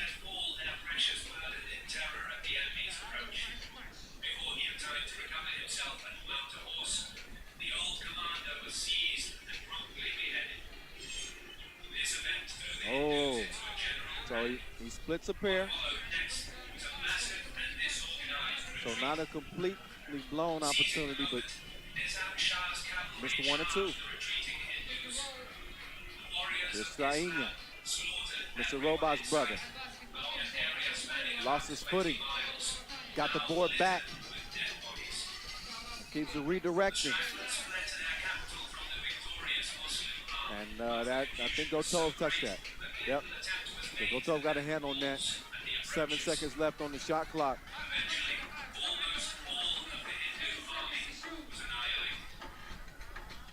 Brankovic, Popovic, no. Pashailic skies for the board. Popovic, up fake this time. Strong man drive. Speaking of strong man. Oh, Davasambu, denied. Now Brankovic left alone.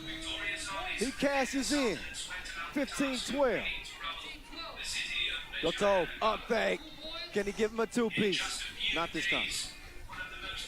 Pashailic. He got Davasambu spinning with him. And Taiwan gets it down to Davasambu. Oh, the enforcer. Misses the first, but makes the second. It's Brankovic. He whips it out to Popovic, straight on top of the key. Nope. And Taiwan, d.o.o, if you know he can shoot it. He's a gunner. He got it off safety.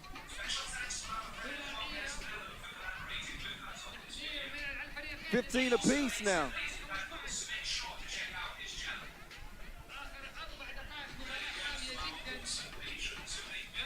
Oh wait, I'm thinking. I'm thinking that they may change the score. I thought that was a two-piece, but it looks as though.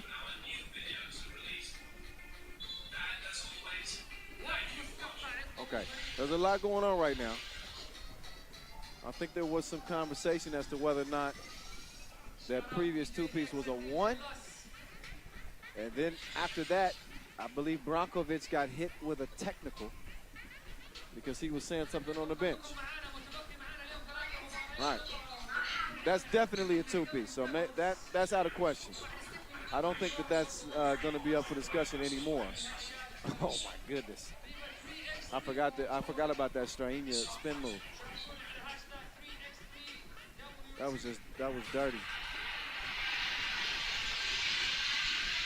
Okay, so score is what it is. It's 15-15. Now it's 16-15. And even the technical there, I thought they were going to get, which was signaled, it didn't happen. So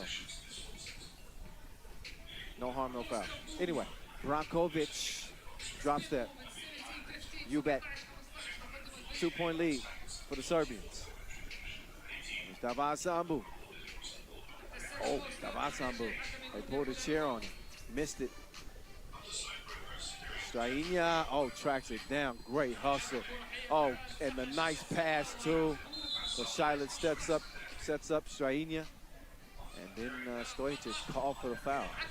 It's number 7 on Oud. 7th foul. So after a TV timeout, we'll see a couple of free throws for Ulaanbaatar. And they need them. They need them if they hope to stay alive here. It's a 3-point game with 3:23 left. Winner moves on. They advance. Loser is out. Both of these teams coming up short against number 1 Lehman.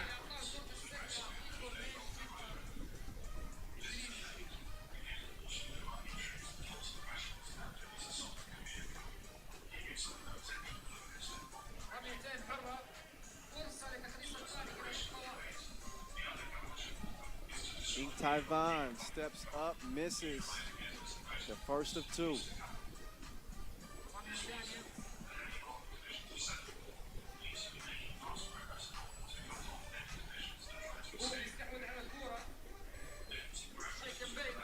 Oh, Pashailic, nice reverse. Kotov nowhere to go, so he gives it up to the streaking Taiwan. He puts it in easy. Still a 3-point game, but Oud could end it with a 2-piece. Straina missed it. Gotov fading, missing. Taiwan kicks it back out to Gotov. Gotov puts it up, couldn't put it down. Good hustle though from Dogun to save it. Gotov's gonna get another chance, and the third time's not a charm.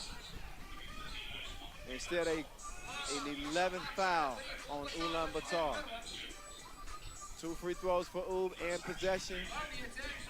Very likely that this game comes to an end very soon. If Straina hits both free throws, it's ball game. But even if he doesn't, possession will still go to Oud because Ulaanbaatar's in the double penalty. So the Mongolians' first trip to the World Tour final might be a short one.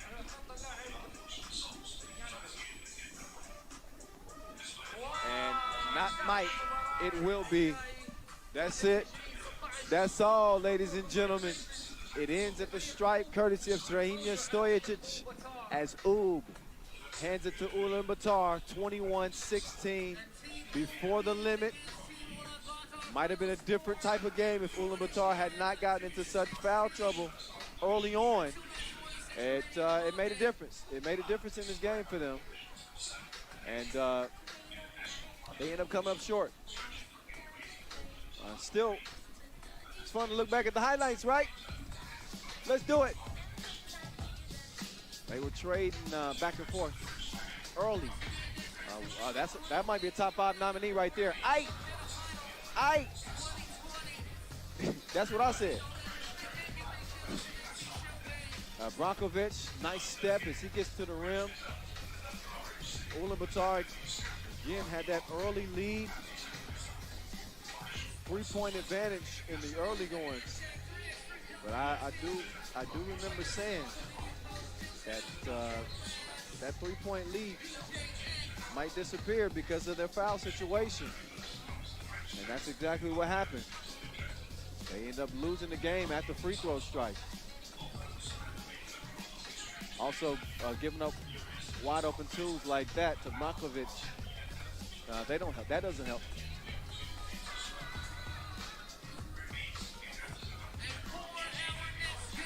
And they put that one on ice.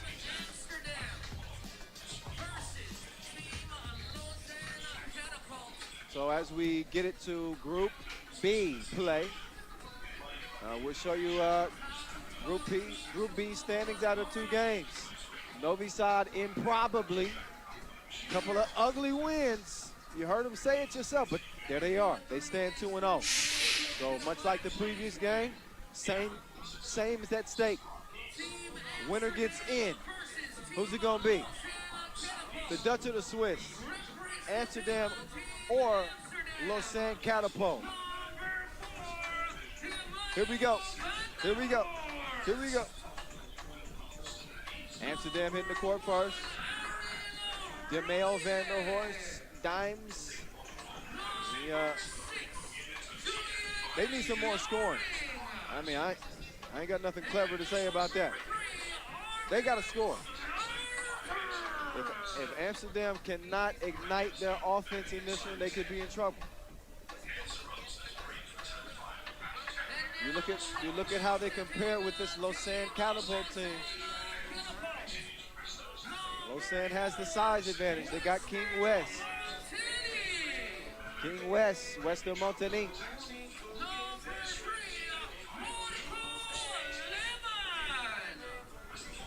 Both of these teams had their shots against Novi Sad. I mean, they definitely did. Lausanne had them against the ropes. And justifiably upset with how they let it slip through their fingers.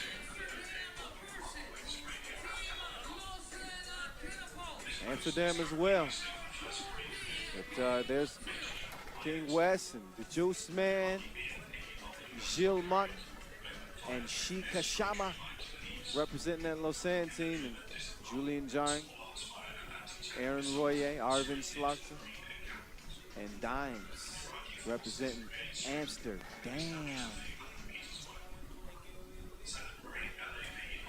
So you see Dimes out there bouncing.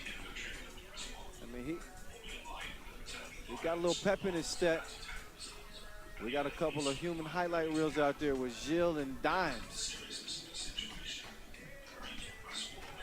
They got the stage. Let's see if they put on a show for us out here. Sign number 2 in 2-point percentage, number 3 in blocks.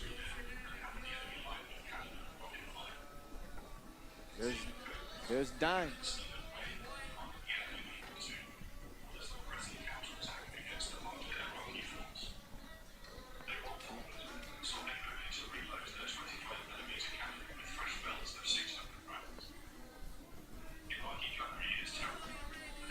Wake up, Mr. West. King West. He's all business like the front of the plane.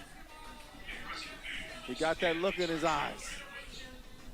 He's got the free reign to let it rain from 2 range. And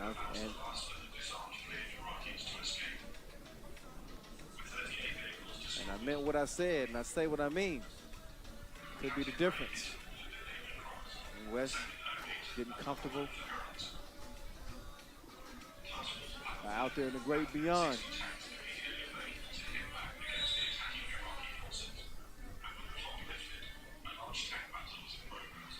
All right, 10 minutes on the game clock.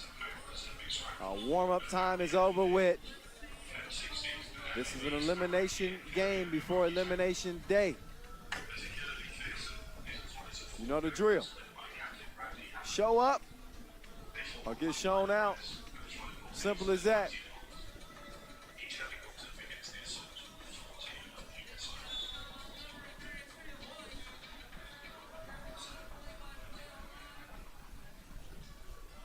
And we off and running. Let's get it. Winner plays tomorrow. Loser watches. King West misses the hook. Here's Dime. Over to Royer. Royer passes up the screen. Instead, oh yeah, he got tied up. But usually it's Royer who's on the short end of the stick when it comes to the size. Guys try to take him to the post, but now he's got Gilles. So a rare opportunity for him to have somebody smaller to where he can post up as Gilles speeds to the rim.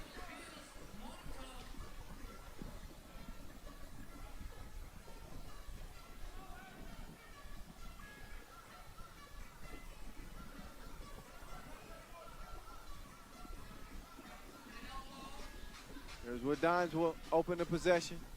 Takes his time, he hands it off to Slarter. Back over to Dimes. Dimes couldn't hit the two-piece. And also didn't get the favorable bounce either. The Juice Man. Nice slip to the bucket. He didn't put enough on the layup though. Now Dimes trying to get King West up off him. And he's able to get the bucket to go now 1-1. West.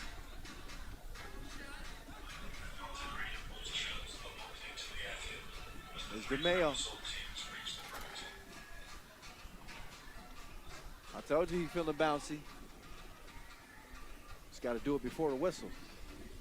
I see you though. I see you.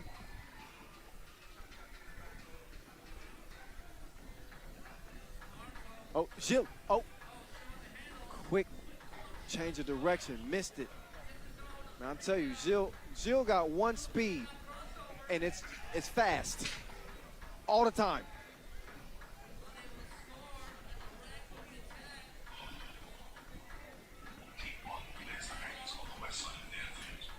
Royer. Oh, nice pass. And way to move without the ball, too, for Arvin Slupter. Gilles gave it up to get it back. Tracks down the ball. Gilles. Oh, MJ. He hit that one from the D club.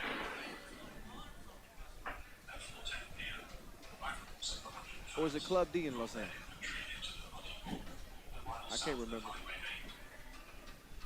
I know it's from far away. 3-2. Oh, Gilles down. Royer to Julian. Julian now is down. Oh, he passes it from his booty. He was down. All right. They didn't make nothing happen anyway. Slarter. He's fouled on the shot attempt.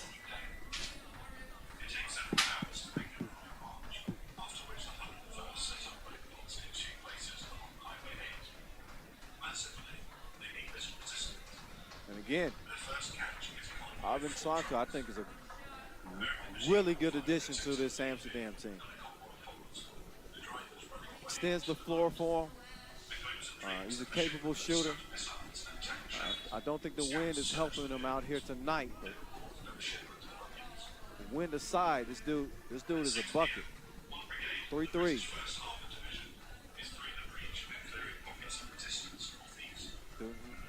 King West. Oh, the lemon.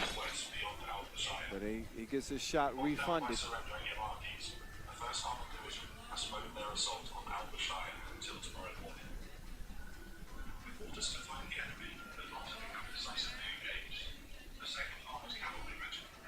There's Dimes. Oh, 2-on-1. They didn't take advantage. At least early on. Oh, Don. He's fired up. He got no chill right now.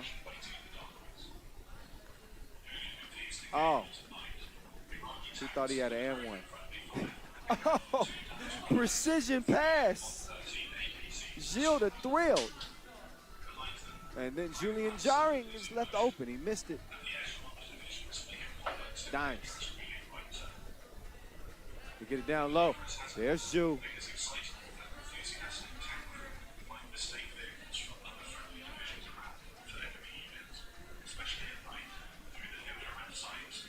Two left on the shot clock. King West with a desperation heave just to try to beat it. Could not do it. Out of bounds over to Amsterdam. 3 minutes in. Pretty good pace. 4-4. Not a bunch of fouls, thankfully. Just two teams competing. This is a championship game. This is a championship game in the pool phase. You got to play this one like the last one.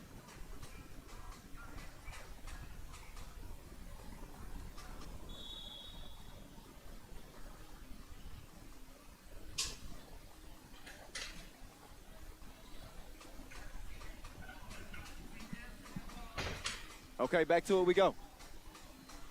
4-piece, Royer, down to Dimes. Vanderhorst to Jaring.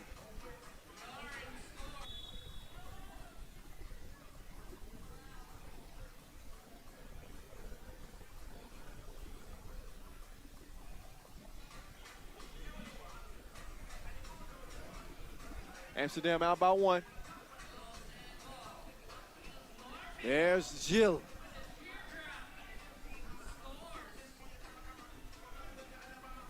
Oh, now Martin. Oh, good help defense. He knew he needed it. And Gilles even gave King West a little push defensively there. He'll take a rest.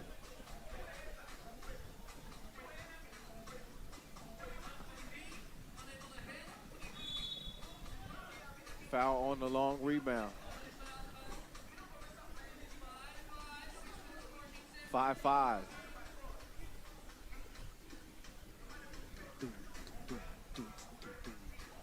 King West.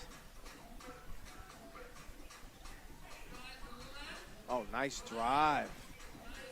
That's what you want from your new addition.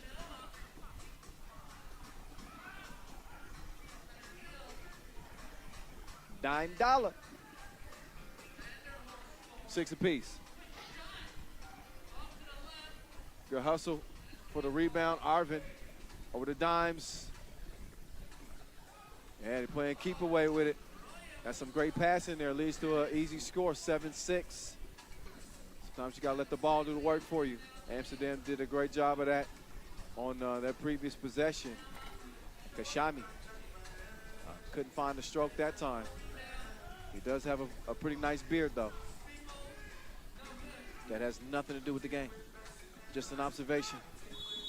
They better keep an eye on Dimes. Sneaks behind the defense, and he's able to get the layup to go.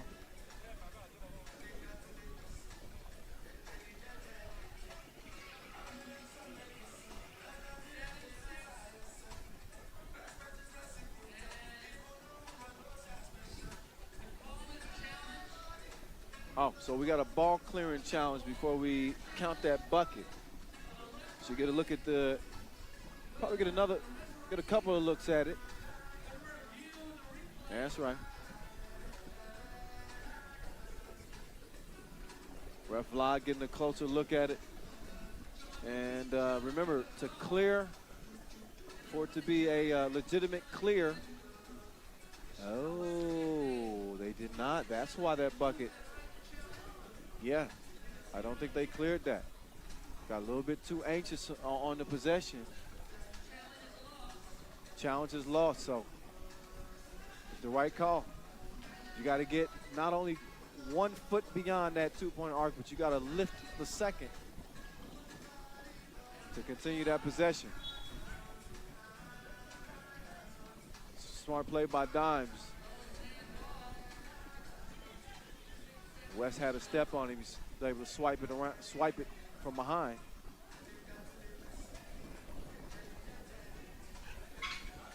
Oh. Time is just a little bit off between the Juice Man and Gilles.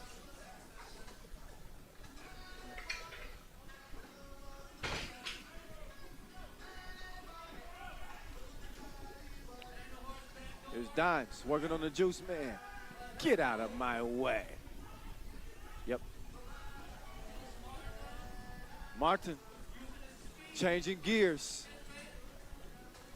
Over to West. Fade away. No. Oh, now Gilles in trouble. Yep. He gets the deck. Dimes takes advantage. King West now. He drives. He kicks. Lemon runs into a brick wall. Tough shot. Dimes with the cookie in hand. He's a dangerous man.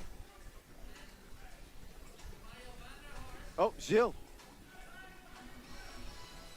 A pest. Jarring.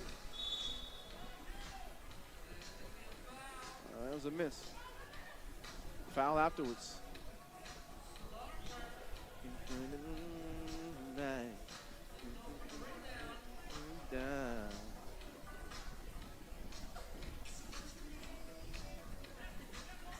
Under 5 minutes to play now. Gilles pulls the trigger, fires a blank. Slaughter, he got a good look from that left wing. Shot didn't look good though. 9-6, Amsterdam in front. Oh my God! Jarring with the disrespectful block.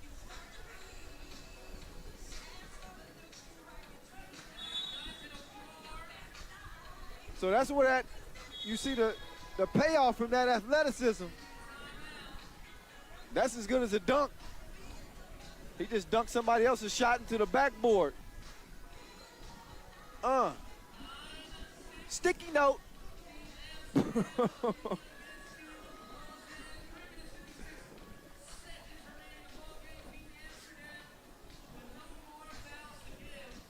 So a 3-point advantage for Amsterdam in the play-in game for day 2. We're getting a little bit of it all. Couple of moves.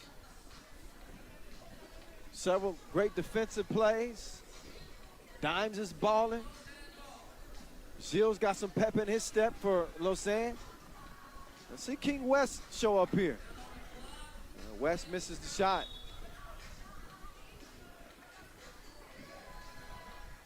Credit Amsterdam's really guard defenders.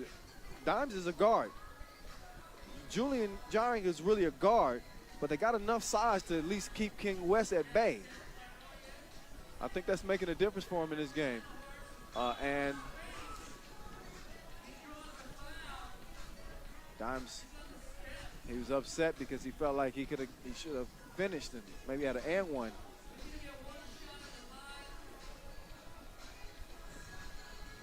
Instead, he's gonna shoot one.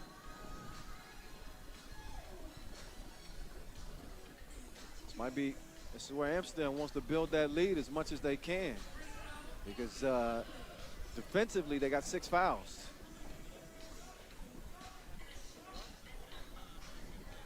The bigger the lead, the more difficult it'll be for them to come back shooting free throws. Oh, what a hustle. King West. Oh, hey, that wasn't a dish. That was a delicacy. King West finished it off with the 2-handed punch as Lausanne pulls within 3.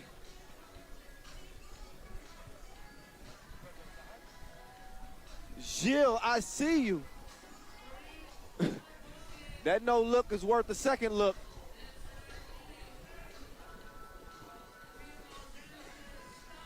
Oh, and then Slaughter. He gets his shot refunded. No need to wait for processing. 10-7. It stays. The juice man couldn't get the squeeze that time. And here's Dimes. Gives it up, Slaughter. Back to Dimes. Vanderhorst. Step back.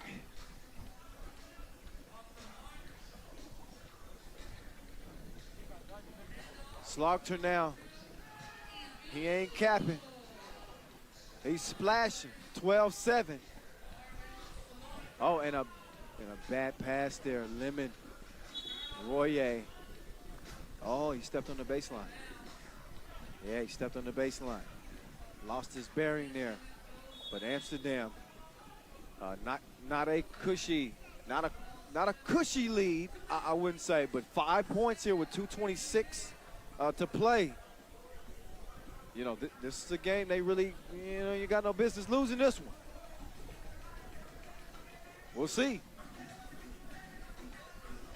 That foul situation, again, could play into the final outcome of this game. Amsterdam with no fouls to give. They've done a hell of a job defensively, limiting Lausanne to just 7 points here through about 7.5 minutes of action. Here we go, Lemon over to Gilles. Gilles puts it up. Too much sauce on it. Now here's Royer. Yeah, Lemon called for the foul.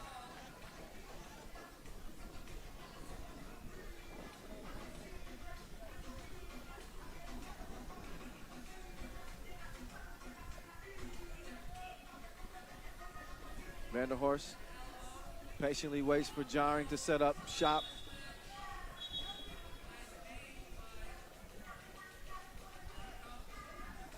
So you see, he's doing everything he can to hold his ground. And don't let the size fool you. He's strong. Oh, great. Hey, Lemon prevented that made layup. That was a great one-man defensive stand. That should have been an easy score for Amsterdam. But thanks to that extra effort for Lemon, he's able to get the possession for Lausanne. Now they need some offense here. Here's West. He had his back to the bucket for 5 seconds. Cannot do it. That is a violation.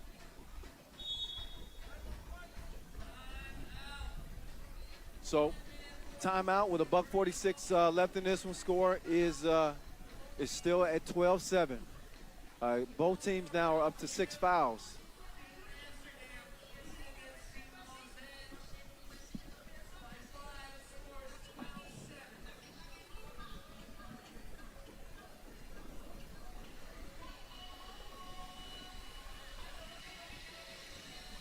All right, here we go. Slarter will open the possession. Gets it over to Royer. Royer gives it back. Royer now with the cookie in hand. Lemon defending. Slarter sets the screen. Royer's pass deflected, but Slarter hustles to get it back to Royer, and he's able to score it. Amsterdam's advantage is 6 now. Make that 4. The Juice Man putting one between their eyes. 13-9. Slarter. Oh, pass stolen. Lemon puts another one up. Same spot, different result. Still a 2-possession game. Slarter, up fake, pocket pass. Oh, strong finish. Dimes, he geeked up, it should be. 5-point lead now. Lemon, shot swatted. Royer, down to Slarter. Slarter, oh yeah. He got Lemon in a bad position. Slarter campaigning for unsportsmanlike foul, but I don't think he's gonna get it.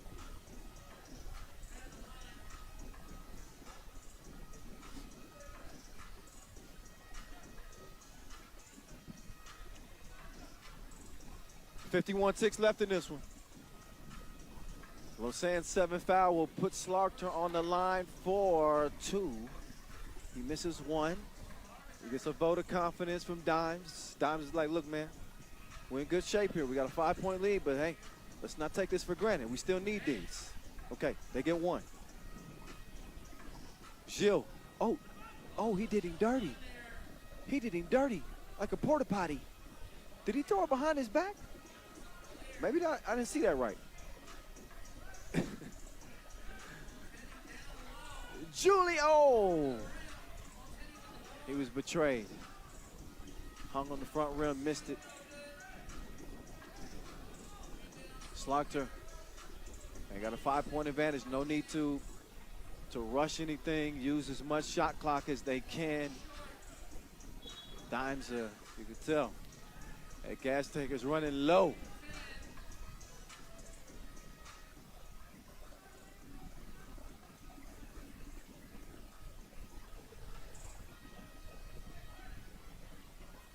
So the final 10 seconds of this one, it is pretty much just a formality. Lausanne Catapult is going to play it to the final horn, but this is going to be a Dutch win and a big one at that Amsterdam. Get it done in crunch time. Must-win game, and they said we got to have it.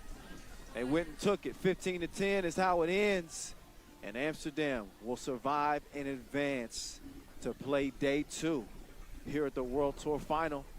Meantime, for Lausanne Catapult, great effort, but their journey here at the World Tour Final is going to end right here and right now.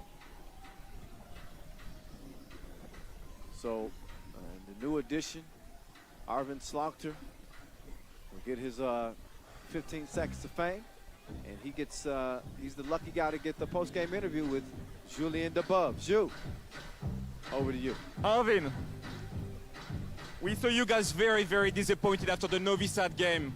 Why don't you tell me about, first of all, the disappointment of the Novi Sad game? First of all, tell us about the disappointment after the Novi Sad game. We saw the whole team being very, very upset after the Novi Sad game. I think we made some mental mistakes by playing too fast, and we had a really long stretch from 5 minutes until 2. It's for all the players very challenging condition-wise. But I think it was a good learning lesson for us. We had a quick turnaround. We knew we still had a chance to qualify for the next round. So you say what has to be said, and then you move on to the next game. That's what we did. Yeah, precisely. That was a do-or-die game against Lausanne. Took us through this second game. I just think we executed. We looked at mismatches. We were more patient than in the Novi Sad game. One of the things that we saw we didn't do right. So in that regard, I think we executed very well. And the result is, of course, we want to score more points, but the win is the most important thing. We go on to the next day. We'll see who our next challenger is, and we're looking forward to the challenge tomorrow. Thank you, Arvin. That was a very articulate interview, and apologies if we put the wrong graphics while you were doing the interview. Back to you, Kyle. Yeah, definitely. That was a very, very good answer. I agree. And hey, it happens every once in a while. We know who Arvind Slaughter is, right? Well, if you don't, now you do. He's a baller and a great addition to this Amsterdam team. Make no mistake about it. They survive in advance, and they live to play on another day here in Jeda, Saudi Arabia. There's Slaughter getting the layup to go. I really like how Dimes has stepped into this leadership role. He's really taking it on. He's playing with a lot of passion, and the Dutch are really feeding off of his energy. Anytime you see a team as upset as they were after the loss to Novi Sad, this is a team that has high expectations of themselves. They don't care what the naysayers have to say. They expect to come out here and to win.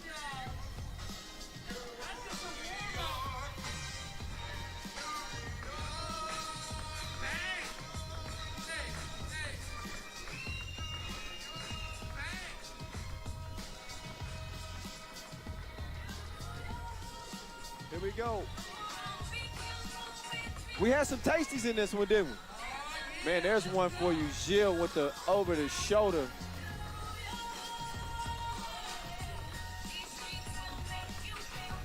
A lot of hustle in this game as well.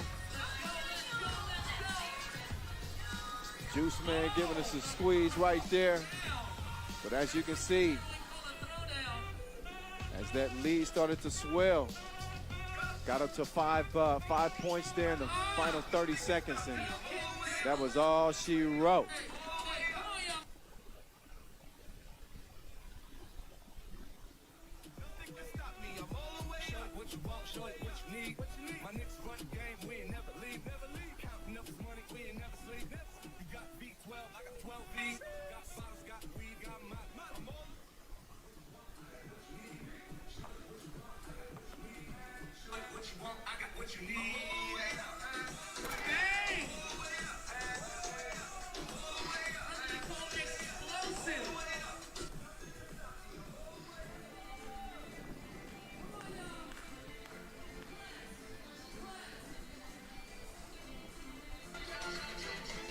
All right, you see the Dunkin' Devils out here. I'm about to show you some guys who don't need the trampolines to get nasty above the rim. The dunk final from the 2019 World Cup in Amsterdam. Check this out and enjoy.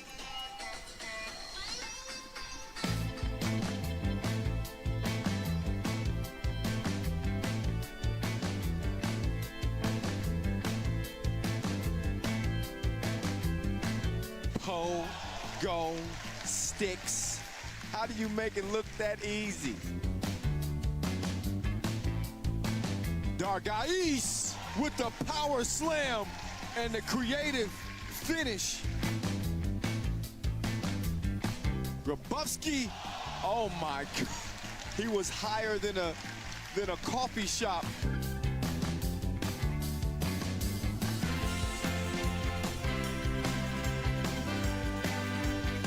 And he goes over 3 poles for the two-handed bang. And Money in the Bank is more hyped than Grabowski. Miller, that man is ill with it. The coordination to finish that dunk is unbelievable. Oh, I see you. Grabowski, he's got the rim and a headlock again. Say uncle, say uncle. He uses the crease in his elbow just to show us how much higher he can jump than anybody else. Miller, another spinning finish, spinning in the air like a propeller. He's got a volunteer and a chair and a ball. What's he gonna do with it? Only that! He was so high he need a flight attendant. You don't believe me? Look for yourself.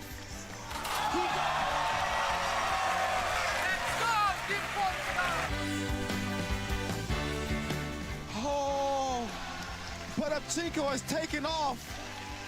Put your electrical devices away. Your tray table's up. Grabowski, reverse over 5 dudes. And he's still flying. What are they feeding people in Poland?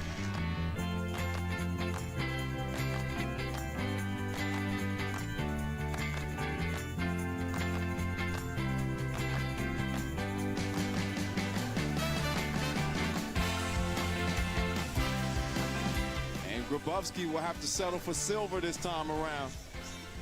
But there was nobody's catalog quite like that man's right there.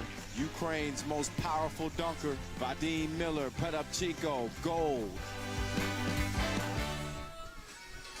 All right, so that was obviously a treat. Looking back 2019, the World Cup, and watching Miller Time do his thing. You know what's going to be an even bigger treat? We get Grabo and Miller again tomorrow. Yeah, tomorrow, 9 p.m. local, we're going to have our quality of life dunk contest.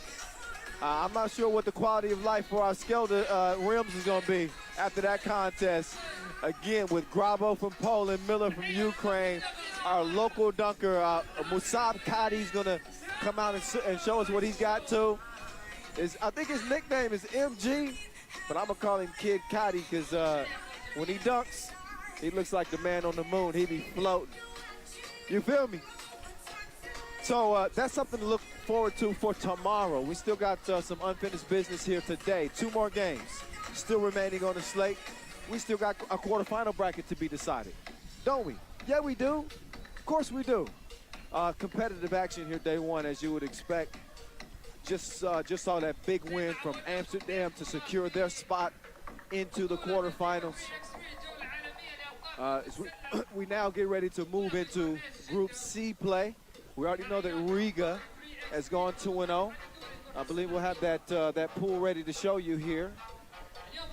But it's going to come down between Piran and Jeda.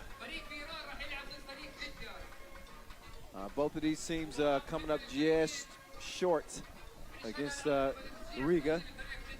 So we'll see if the home fans here will still have a team to cheer for after 10 minutes of game time is up.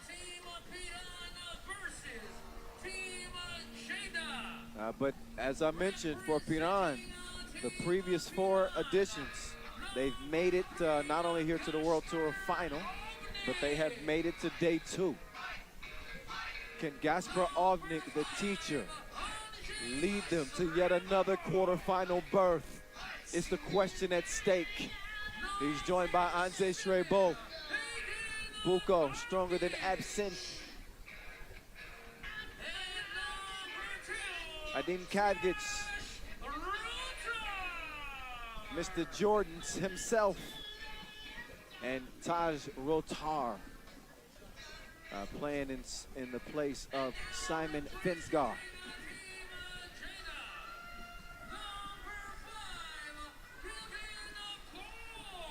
And Jeda now hits the court now. Hardcore. Kevin Core. DJ Khalid Abdel Gabbar. Nemanja Draskovic. And the killer, the voice of Kilian. All right. So Jeda looking good in the green. They look focused, man. They look focused, man. Looking the part and being the part is 2 different things. We're going to see who about that action, boss. Yeah. Yeah, we got the city on fire right now. It's litty here in Jeda. Shout out to just Jeda, Saudi Arabia. This is a city that might be slept on. Really. Great people here, very welcoming. Great food, great culture. It's the 2nd largest city. Population is about 3.4 million. Major commercial city, commercial center in the country, I should say. And as you all know, it's the main entry port, either by air or sea, for pilgrims making the pilgrimage to Mecca. So, a little extra info for you if you didn't know nothing about Jeda. Now you do. Go tell your friends. There's Khalid Abdel Gabbar. He's going to need to be a star for this team. I firmly believe that. I also firmly believe that he's got the talent to star on this roster. Does he have the green light, though, to just go get it? We about to see. Scoreboard's intact. Refs are in place. Let's ball. Yeah. Oh, whoa, whoa. A little traffic jam right there. I think everybody got insurance, so we good.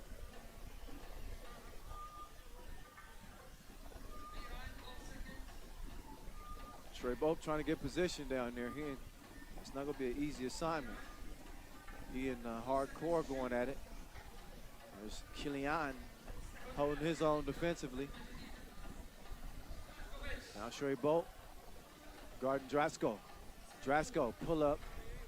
Didn't put enough protein on that shot. Hardcore. Oh, he scooped it over to Drasko, but Trey Bolt told him to go and get up out of here.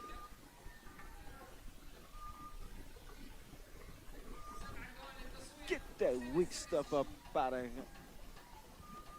Kilian miss. Foul though on White. Down low.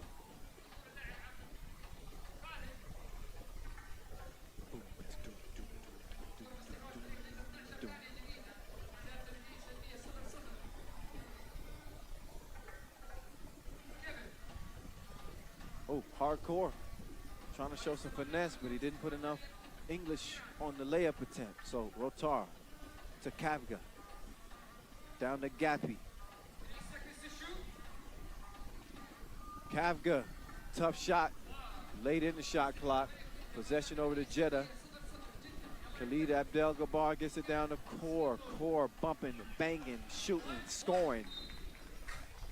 Taking the teacher to school.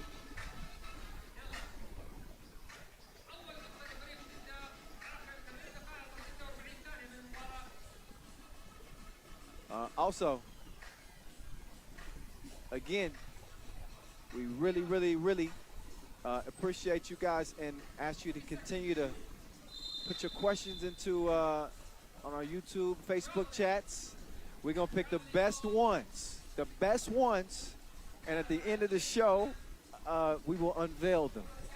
All right, so if y'all been sticking with us all day, there's even more incentive for you to stick around a little bit later. Maybe you make your debut on the broadcast. Tell your friends.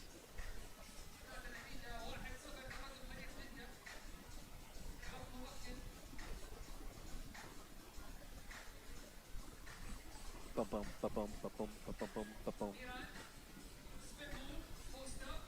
Oh, nice. Nice body control from Trey Bolt.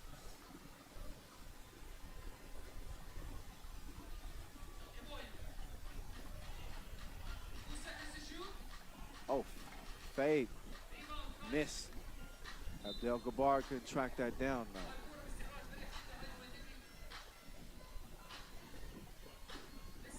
We're also going to find out if practice pays off too. Jeda has been getting plenty of it here. Got some run in the past couple of weeks against Riga.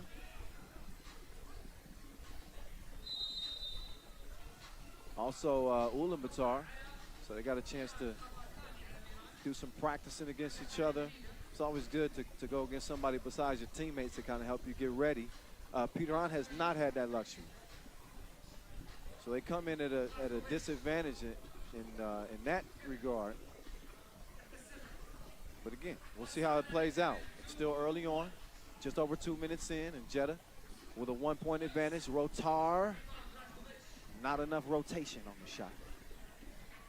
Drasko, have some. Mouthpiece, 4-1.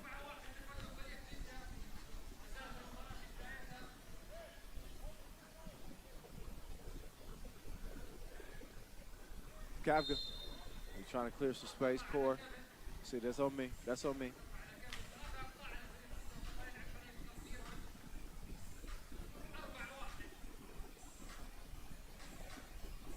Abdel-Gabar, guarding Trey Bolt. Trey Bolt, oh! Goes off the window. 4-3.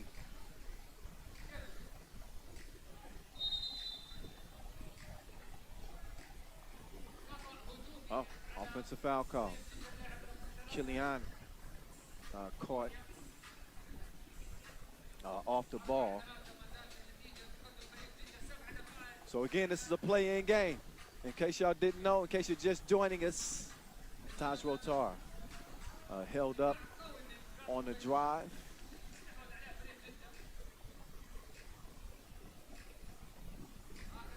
Make sure you're following us at Fiba3x3. You can catch up all our new content on our channel. As y'all know, we keep it litty on there.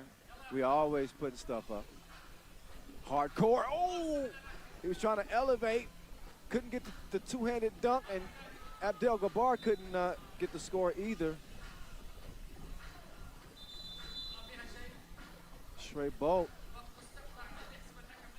I think he may have took an elbow there. He definitely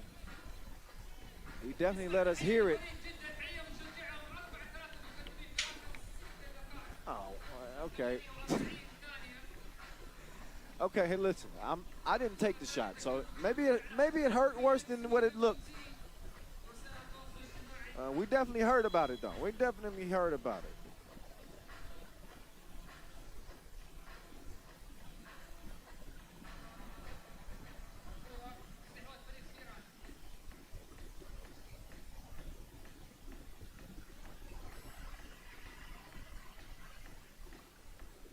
Trey Bolt, oh, step back.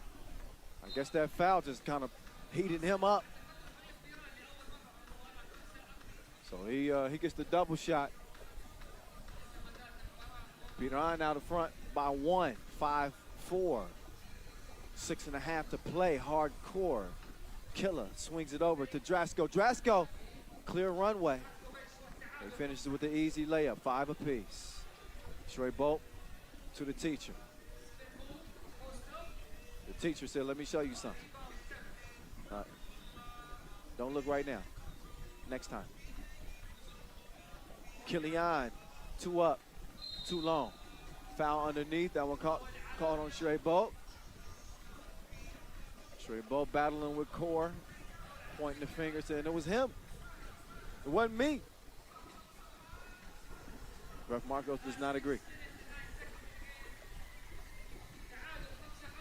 Drasko, he's already got a 2-piece to go down.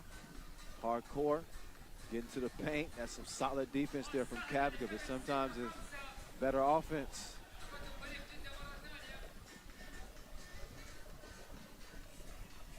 Kavika fakes the handoff. Missed the crib. They come out empty. There's DJ Khalid.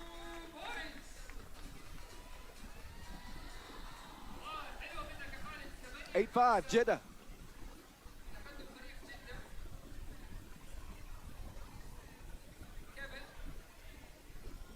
There's, okay, DJ Khalid. He's mixing now.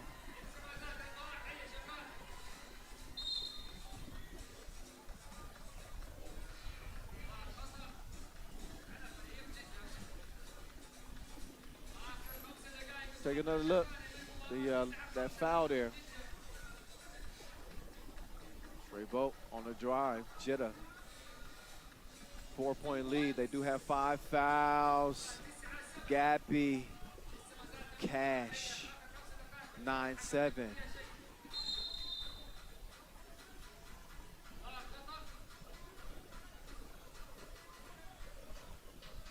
So, looks like an unsportsmanlike foul is called on Core. Oh, yeah. Yep, things getting a little bit too extra between he and Core.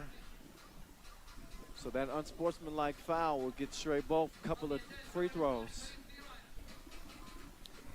Yeah, we can't intentionally try to trip anybody up. That's gonna get you hit every time. Shrey Bolt. He's gonna miss the first of 2.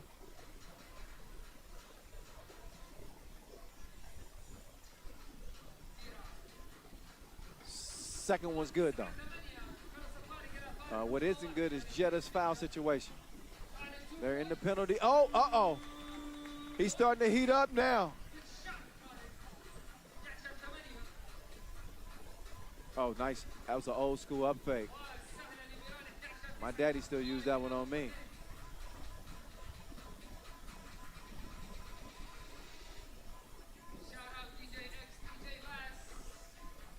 So here we go.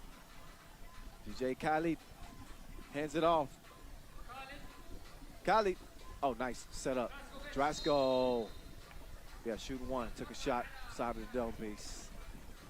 So here's Jeda. A little pep in their step here.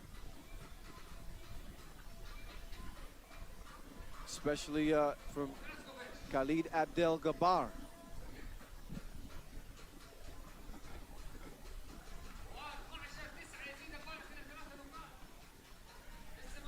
Here's hardcore. Now Drasko. Yeah, gets it down the court, gets it back. That's a good passing right here. That's a good shot, and that's an excellent result. Well-coached team. On Rotar. He almost hit him with the jelly, but couldn't do it. There's Drasko. Thought about getting it to Khalid, but shot it instead, missed it. Back over to Khalid, working against the teacher. Khalid could knock that one down, but he has been finding his stroke in this game. He's a big reason why Jeda leads this thing 13-9. You got to feed the hot hand. A break on the floor. Under 4 minutes to play in this one. Piran looking at a 4-point deficit. Jeda, though, is in some foul trouble.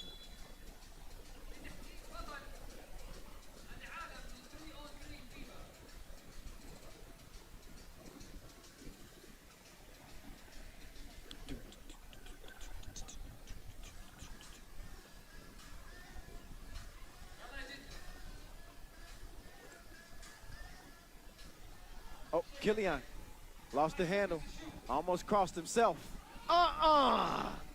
Emphatic block from Trey Bolt. He threw that back like retros.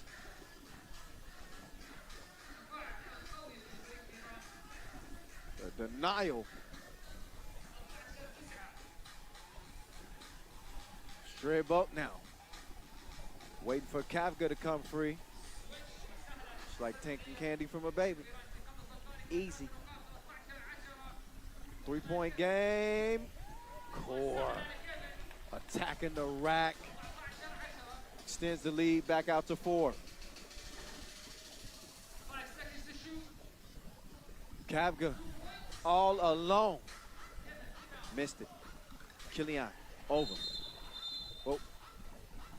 Double fouls underneath. Cav gets in Core, continue to get tangled up.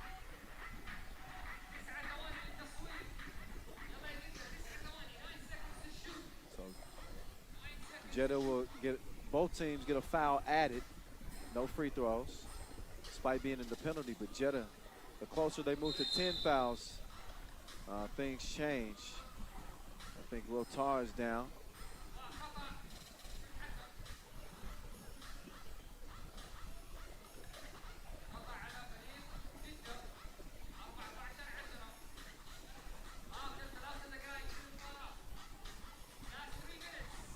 So Gasparovnik opens the possession. Sets a screen for Trey Bolt. Trey Bolt couldn't get the rebound.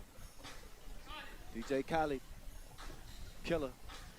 Pass almost stolen. He puts it up late in the shot clock. Nearly hit it. Abdel Gabar couldn't track it down. Trey Bolt, they still got to clear it. Haven't cleared it yet. Now it's cleared. 2 up, but it's a brick. Out of bounds. Over the green. 2:20 to play. Winner plays on. Loser goes home.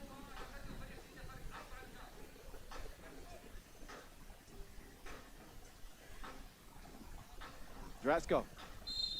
Starts right, goes left. Offensive foul called. I think Core was moving on the screen.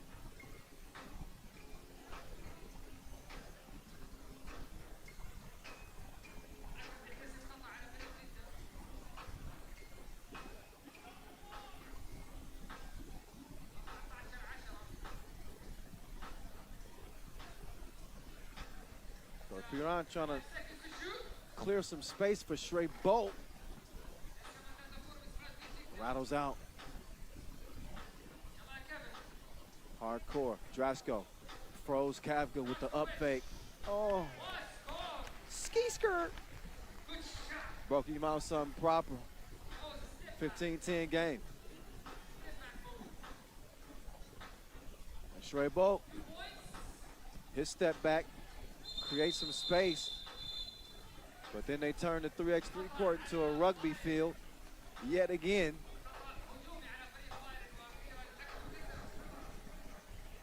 Ain't nothing 3x3 about that.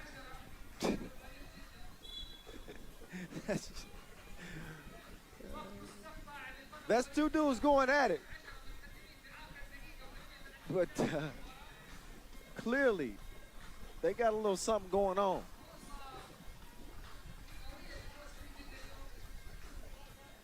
So with 1:38, that looks like time is certainly not on Piran's side right now. And that hourglass, sand is getting smaller and smaller. Oh, nice pass. Core with the dish. 3-possession game. 3 in the key called on Ovnik. Possession back over to Jeda.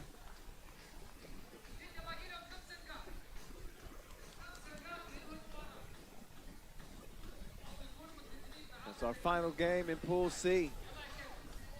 Core, oh, he missed the cribby. Oh, Abdel Gabar, I got your back, cuz. 17-10 as Jeda has opened this thing up now. Coach Alice Kuntz is sitting comfortable.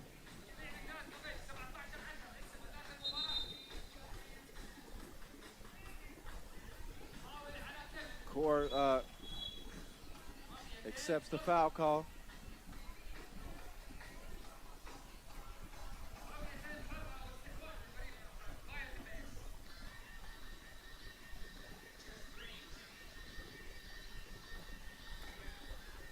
$11 fouls on Jeda. 2 free throws and possession, but as I was saying earlier, if they could get themselves some significant cushion, it would kind of save them from that foul situation. And they did. They went on a nice run here. They lead it by 6 with under a minute to play. And they got to finish strong here, but they are definitely in the driver's seat. Draskovic. Oh, wait a minute. Okay, now they clear it. There you go. Now Shrebo goes up. He's met at the rim by Core. Contact on the way down. Stops the clock. A 12 foul.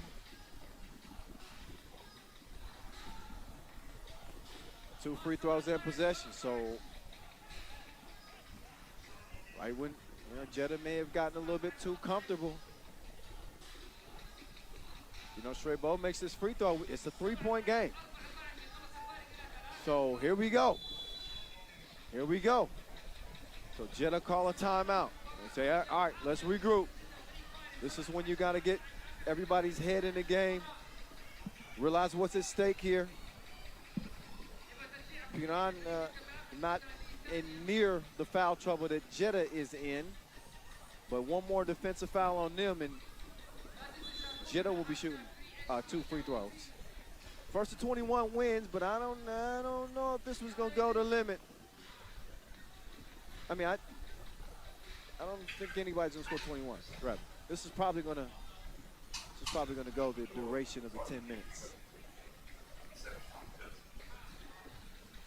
Ogden coming around. He wants a clear shot. He doesn't get a good look. Kavga.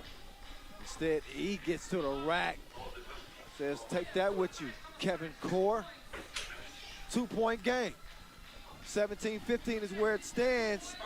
Killer could knock it down. Big rebound, though, from Core.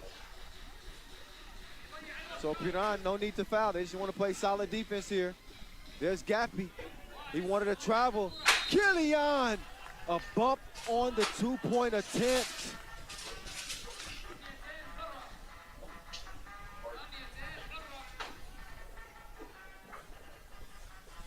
So one make here is likely all it's gonna take. So Killian and shoots one, makes the first. That extends the lead, 18-15. And one more will certainly put the nail in Piran's coffin, and yeah, that's it. Yep, not gonna matter here. Killian defending all the way through to the final horn, and that's it. You heard it. A winner-take-all game, and Jeda is gonna walk away a winner here. So Piran, this will be the first time in the past 4 years that they don't advance to the quarterfinals. 19-15, the final. And the local Jeda fans will have a reason to keep cheering for the local squad.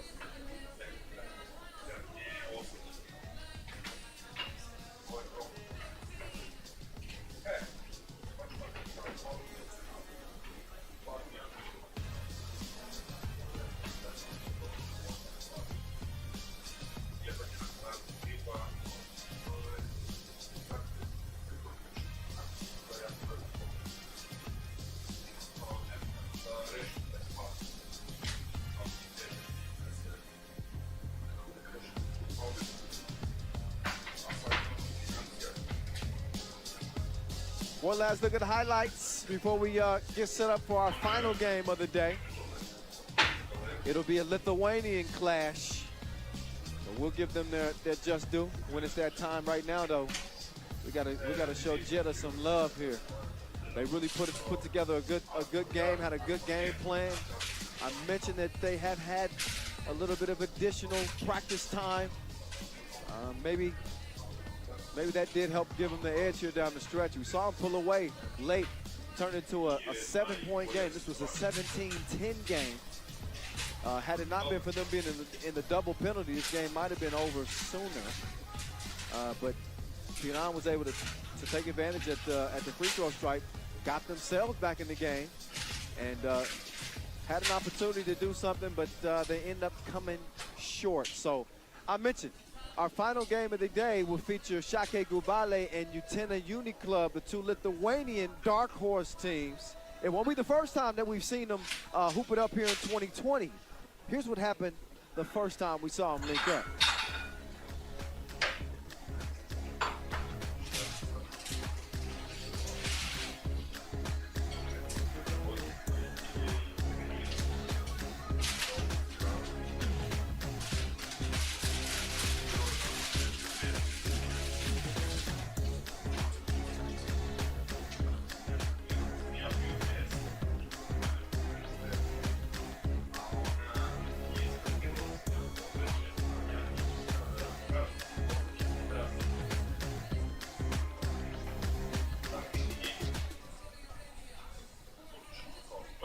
So, yeah, that's how it went down at the Debrecen Masters.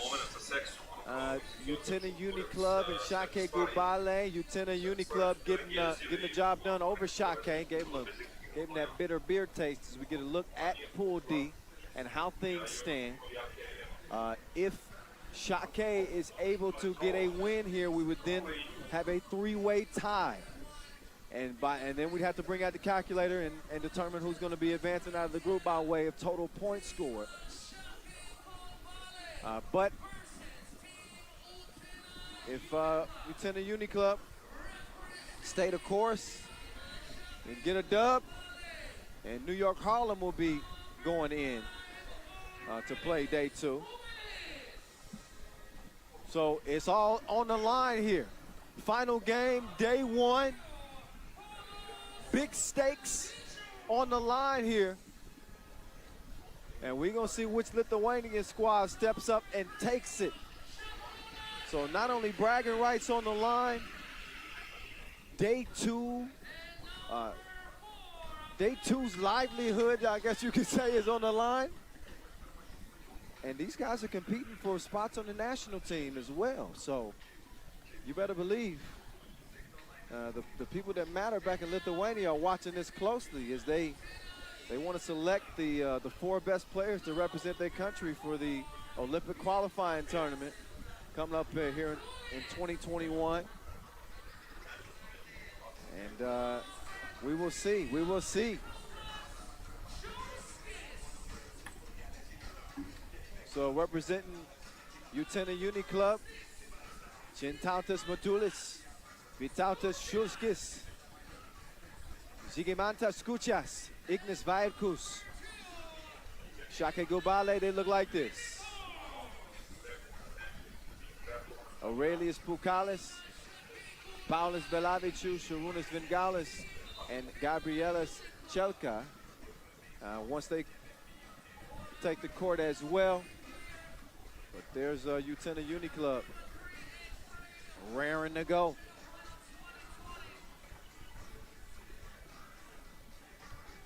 Got a great chance to prove themselves as, not only a dangerous newcomer, but they could potentially stake their claim to step into the elites of 3x3. We've seen the landscape change.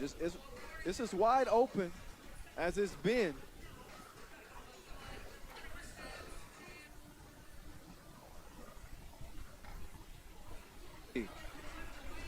Oh, look, who will make it? Qualify, all Utena Uni Club have to do is score at least 17 points. So that's a good bit of information. 17 is the magic number. So Utena, you know, obviously they want to get the dub in the win column, but 17 points would do it.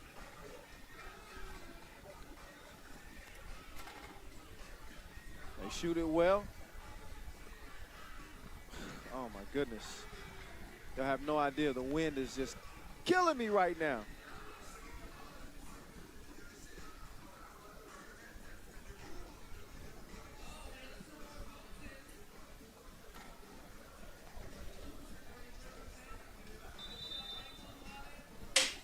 All right, let's get this thing underway.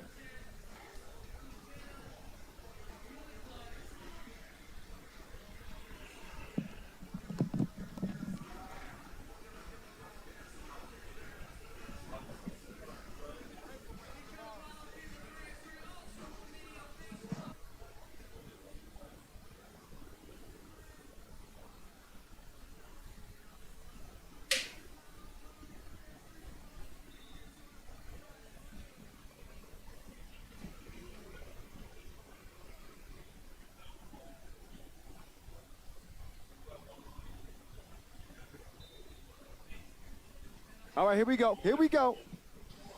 The Battle of Lithuania is underway. Here's Ignas Vajakus working on Vingalis. He comes up empty on the fader. Vingalis, D'd up. Good hands. And again, these two teams very, very familiar with each other. And hooped it up against each other at the Hop Trans League earlier this year. Utena Uni Club beating Shake twice out there. We saw what they did to him in Debrecen as well. But, you know, Shake obviously got up to a tough start. They got bounced early in the first two tournaments in Hungary. But had a lot better showing at the Europe Cup. Not the Europe Cup, the Europe Masters, I should say. So we'll see how this round plays out between the two familiar foes.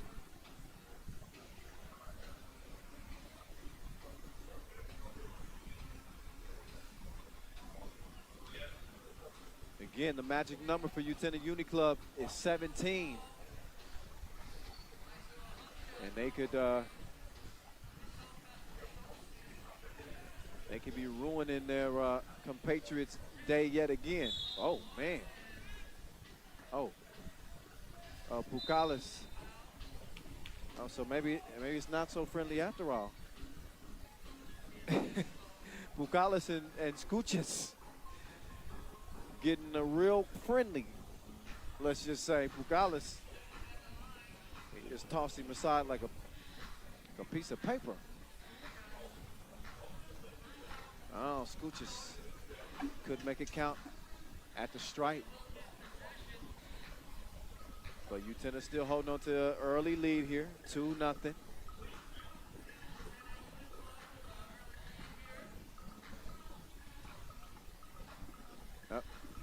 Oh, Vajakus, good move, but a little bit of he was waiting for that whistle, he got it.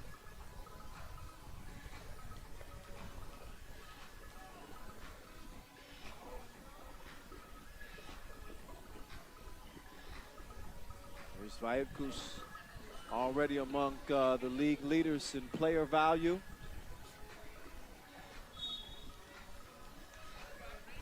He's definitely one of those do-it-all type guys. I mean, he has an imprint all over the court. He's efficient, a good shooter, shoots at a high percentage. As Belavicius is too strong on his 2 attempts. Vajakus, the Skuchis. Skuchis also climbing the player value chart this year.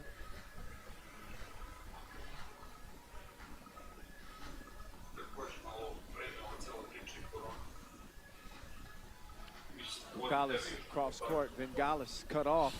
He pulls up, oh, in the face. 3-2. Oh, Vajakus with the step. Nice finish. Now Pukalis wants the rock right now. The big man said, give me the rock right now. You ain't gonna just score on me and get away with it. Foul though. In a 3-1 game. Shake with 4 fouls. With the quickness. Very rarely does that work in your favor to get into early foul trouble, as we've seen.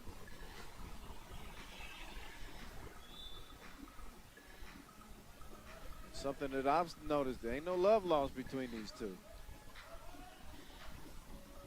I don't know if they're having picnics together.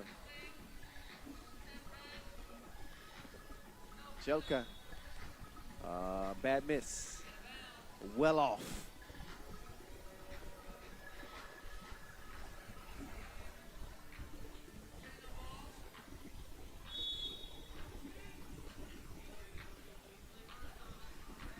So foul on Shake.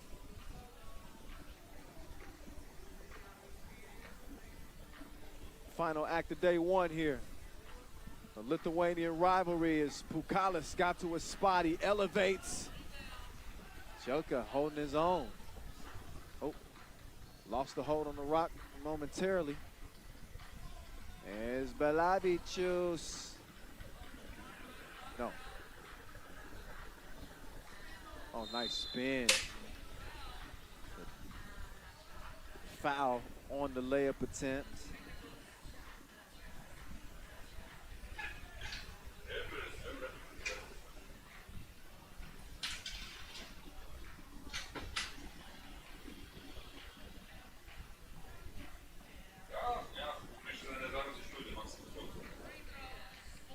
So the free throw.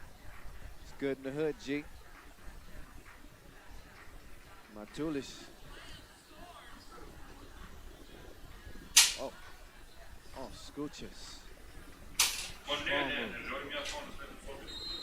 There's Pukalis.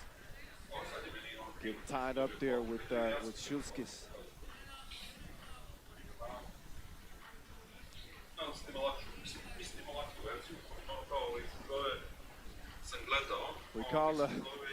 We call Scooches the Lithuanian Rodman because he's an irritant. And he takes pride in it. He gets under dude's skin, man. He finds a way to do it. And he also give you a bucket too. Pukalis trying to go to work here. Use the big body drop step. That's grown man business right there. You better believe it's 7-4. Vaidkus got the step. Bye-bye. Finishes high off the glass. Now Pukalis. There's no frills to what he do. He's just gonna back you down and give you a bucket. It's either that or you fouling. We saw the latter that time. And before the shot attempt. But Shake with 6 fouls actually. Six fouls on Shake. So Utena with a 4-point advantage. They've been the stronger team out of the gates here. They've had some of their thunder kind of stolen a little bit from Utena. Again, it was last year that Shake crashed the party. Utena's kind of doing the same, and they're doing it at the expense of Shake. Or they have.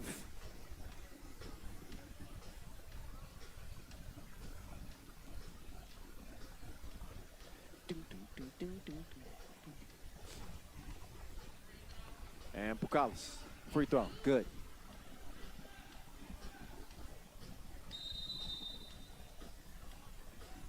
Oh, offensive foul call. And look back, you be the judge. Good call. Now Pukalis taking him back down to the torture chamber. You can tell he's trying to, anytime Scooches is on him, you want to give him that work. Pukalis forcing the issue down there. And I think the more aggressive he is, the better. They could potentially cut into this deficit at the free throw stripe. And there you go. 8-4 game has turned into an 8-6 game. Pull up, miss. Belavichu skies for the rebound. He's going to clear it himself. He's got Bengalis running the baseline. They clear it out for the big man. He wants to do something strange to Skuchas. And he does just that. Bodied him up and hit him with the baby hook. Long ball. And too long. I am the one. The kid is not my son.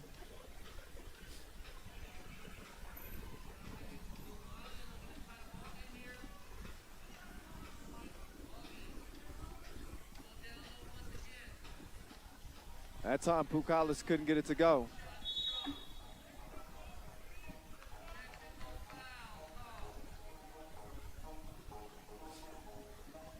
So, and a technical foul is called here.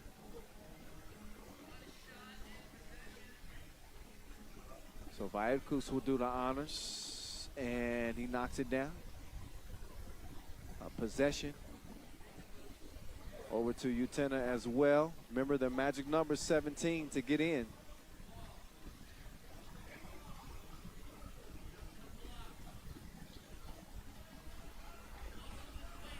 Skuchas finds a way to get the bucket. 10-7.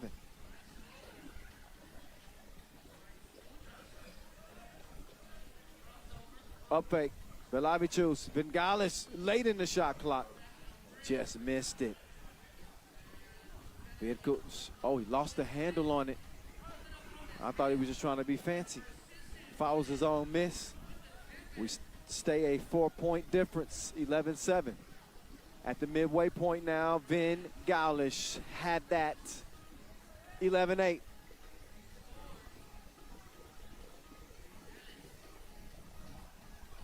Skuchas. Nope. Couldn't find his mark that time.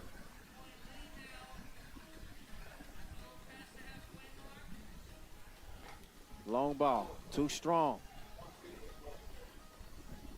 Vairkus, he's got, I think, oh yeah. Oh yeah. Yeah, he did some things to Bengalis right there. Froze him with the hezzy.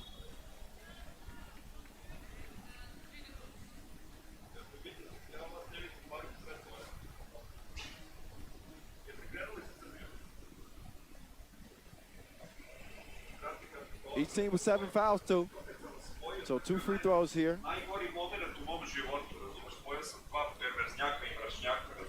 First of 2 is too long.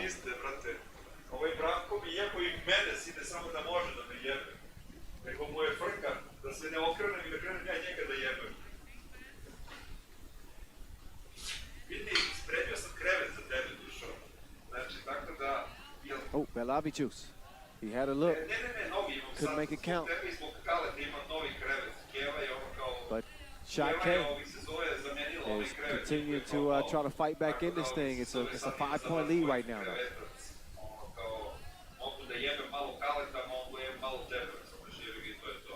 Oh, Belavichus fell asleep. Oh, it leads to a 2-piece.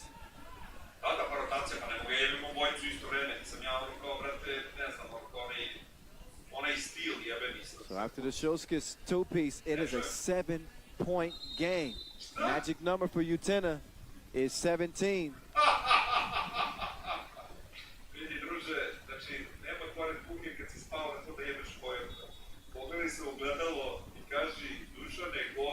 So TV timeout. Again, New York Harlem looking on closely. They want a Utena Uni Club win as after losing to them earlier, 21-16. 17 is the magic number for Utena Uni Club. That's all it would take.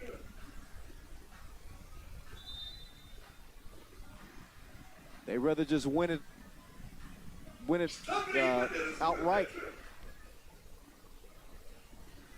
First of 21. Just the dub. They're They're more than halfway home.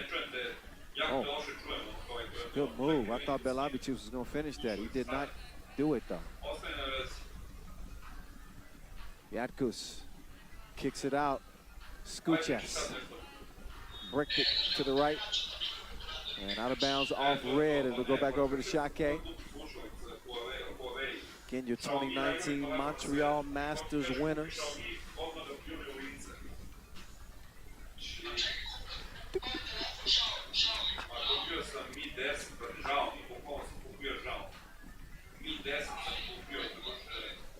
There's Pukalis. Down to the block and couldn't get the hook to go.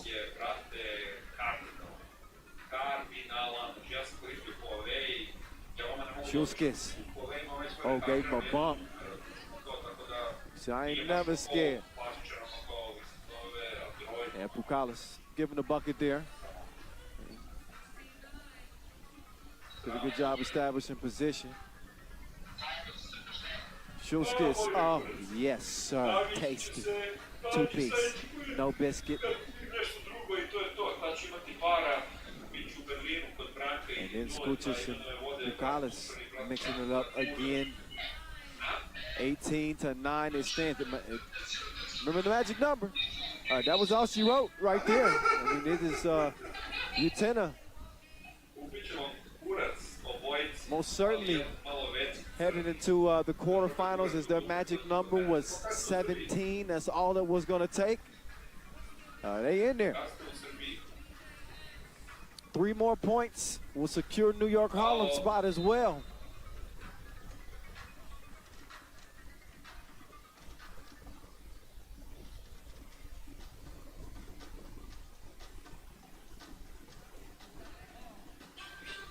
So here we go, 2.5 to play. Belavić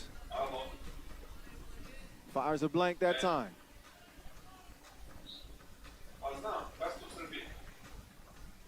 Jatkus, he called for the clear out. He said, I see a victim in front of me. And Pukalis missed it point blank. Vingalis now driving, stepping through. And he will lay it in. But this game looks to be a done dilly. 19-10 as U10 Uni Club is putting it on these boys. Oh, Šuskis misses the crib. Pukalis all day long. And he makes it count. Double dip.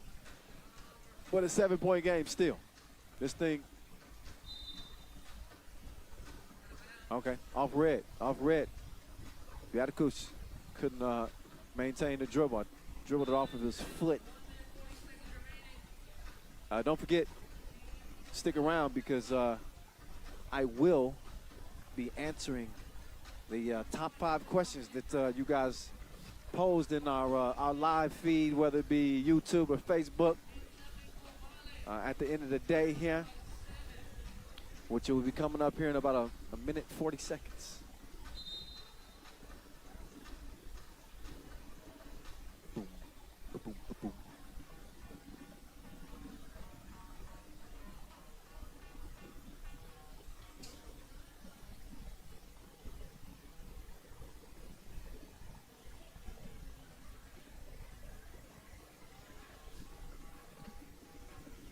Pukalis, nice finish.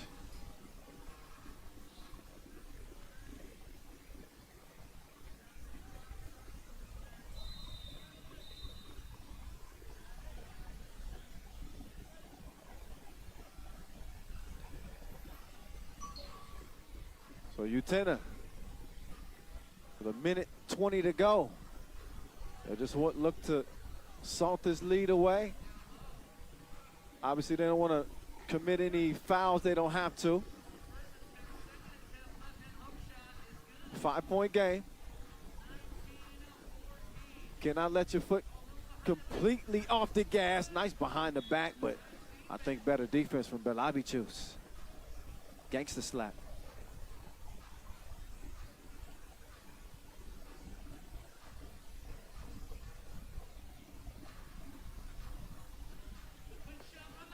Long ball, and that's gonna do it. Done dilly. Ignas Jatkus let's get him up out of here is what he says. They do show some good sportsmanship at the end of the game.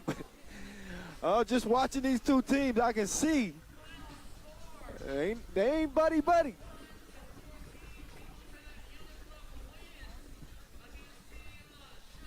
So a dominant performance from Jeda Uni Club, and a statement, maybe staking their claim to being the best Lithuanian team in 3x3 right now.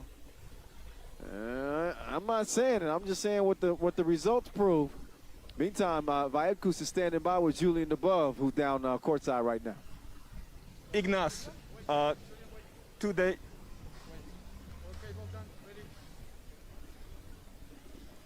Ignas, 2 games today and 2 wins. I guess it was a good day.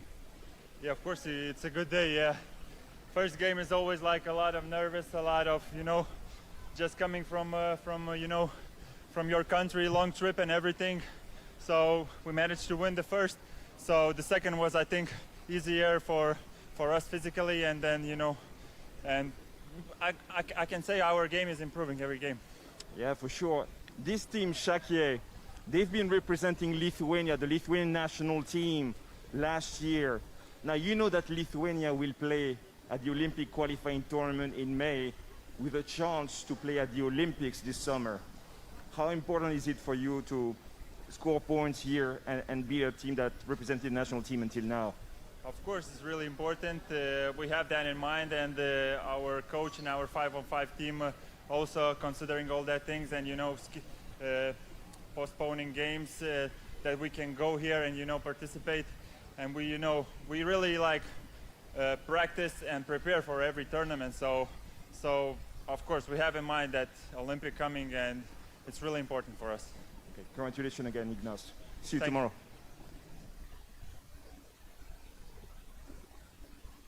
All right. So, yeah, I mean, look, you can see where some of that bad blood is. These guys are competitors. They obviously want to represent their country. At the end of the day, this is a common goal for them both.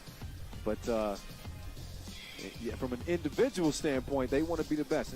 You wouldn't ask anything else out of competitors. But yeah, that was the final game of the day, and a rare blowout. Most of the other games that we saw here day one were close contests. We got a couple of games go to OT, some TSO buzzer beaters. But I think, you know, thinking back over the day, Jeda Uni Club was probably the most dominant team on the day. So I wouldn't be surprised to see them selected as team of day one. That's not my call, but for me, I think they stood out the most. But as we look back at the highlights in this one, you can see with Jeda, they don't have many holes, and they hang their hat defensively. This is a team that's not afraid to mix it up with anybody. And they can actually thank Shakie Gupale for helping make them a stronger team through the battles that they've had over the past 6 or 7 months. They certainly came out and showed that they were the better team in this one. And got Pukalas a little bit frustrated, I thought, in this game, even though Pukalas had a pretty strong game. But no answer, just too many weapons for this Jeda Uni Club squad. And we saw Vašeg put it on ice with the 2-piece, no biscuit. And just like that, almost as quick as it started, it's over with. Day one is over with, but here's the good news. Day two is going to get even better. I'll give you guys a preview of what's going to be coming up day two here in a bit. But let's look back on how day one played out. Lehman, strong effort today. We saw them start with that win over Ulaanbaatar, and just were able to edge Ub. They're one of 3 2-0 teams. We saw Riga take care of business in their group as well. They're also undefeated. Novi Sad, couple of ugly wins for them. They'd admit it too, but they are undefeated. So look back through the group play. Your number 1 seed. I know what the history says. Number 1 seeds have not fared that great at the World Tour Final, but Lehman off to a 2-0 start. Novi Sad leading their group. We saw Amsterdam come out of there as the number 2 squad, beating Lausanne in a in a play-in game of their final matchup. Riga unscathed. Jeda's going to be the number 2 team coming out of that group, still representing here the local phase. And then finally, last but not least, the group of death, New York Harlem, barely survives. They'll be playing day 2, thanks to, I guess, their new friends, Utena Uni Club. So that's how day 1 ended up playing out. Here are the quarterfinals. Something for you to look forward to tomorrow as we'll get started here. 5:50 local time. Lehman against Jeda. Utena against Amsterdam. Novi Sad against New York Harlem as they meet up yet again. And it should be a tasty one between Riga and Oob. So, look, if you don't like these quarterfinal matchups, something wrong with you. As promised, too, I did tell you guys that I was going to pick my 5 favorite questions. That's coming up in just a second. But, again, a look at the brackets for tomorrow. Again, we'll be starting at 5:50 local time. Now I can show you those questions. I picked 5. Philip Lukic, he asked me who's been the MVP so far. That's my first question from the chat. This is from Philip Lukic. MVP so far, I think I'm going to have to go with Ignas Vairkus. I really think Utena Uni Club was probably the most impressive team on the day of the unbeatens. We saw Riga kind of struggle a little bit. Novi Sad certainly struggled. Lehman, I think they ended up winning their second game by 1 point. So I got to give it to Ignas Vairkus. My next question comes from Bricko. He says, was there any doubt in your mind Damo would hit the Tiso buzzer beater in OT? You know what? I had a feeling. Damo just plays big in big moments, man. I knew when they got a second opportunity at a shot, Damo was probably going to hit it. So, yeah, you called that one. Subas, he said, what is the favorite sneaker you've ever owned? Man, I got to go with the Retro J's, the 4s, Toro Bravos. My favorite all-time shoe. I would never hoop in those. Those are just, you just want to go out and stunt and go to the club with those. Next question comes from Pick604. He said, you mentioned you could hear the players talking with no fans in the stands. What's the most interesting interaction you overheard today? I don't even think can I answer that one? I don't think I can answer. It's not always meant for children's ears what you hear when you got grown men playing on the court. So we'll pass that one. And the last question is from Makai. He says, who was your favorite virtual fan on the giant screen today?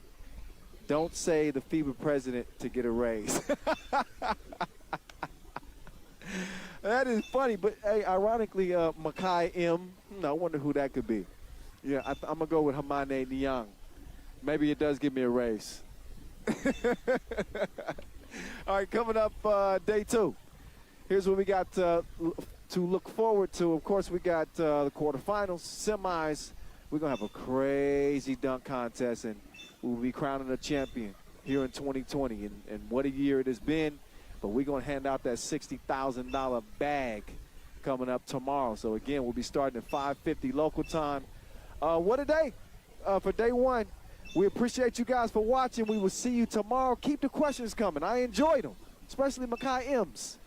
But for now, I'm Kyle Montgomery, the voice, saying peace out from day 1. We'll see you same place tomorrow for the World Tour Final here in Jeda.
looks like Lucille is going to try to take advantage of the size they have down low.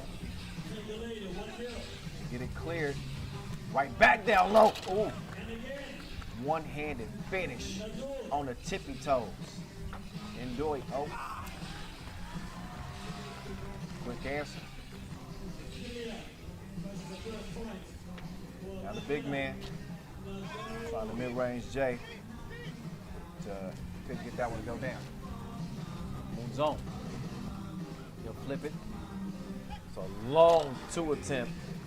And the miss. Another miss.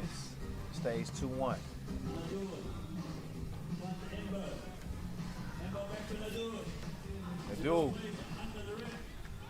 They're doing this thing. Moves on. Nice little skip pass. Behind the back attempt, not so much. Oh, and do. Drop the shoulder. So I want to get it to.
Thought he was going to add to his highlights. He missed the 2-piece.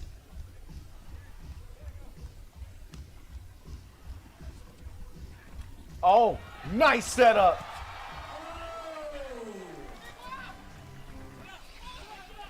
$5-3. Oh! That was disrespectful. He just put the I see that a second look at that. I didn't get that play. It's justice. That pass from Muzone and the finish. Oh my goodness. Oh, had I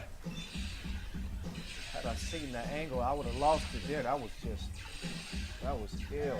Anyway. You see the Filipinos starting to get it back going now. Moves on.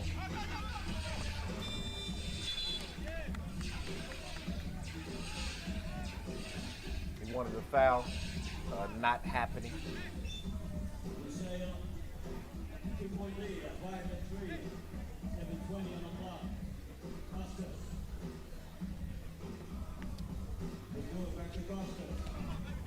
Two ball. It's a miss, and Bo couldn't get it. Stays a 2-point game. Pasa, oh, he is comfy out there in the deep. Oh, Pasa, oh, he blocking like an IG model. No more requests.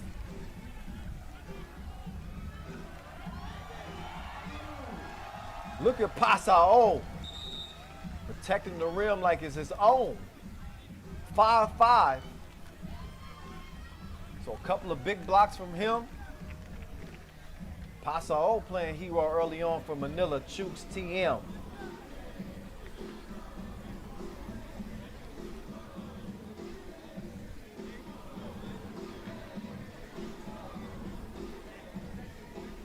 So Manila Chooks TM again coming off winning the Chooks to Go Philippines President's Cup. That's how they earned a spot here in Doha. Feeling right at home. Doha's like their backyard.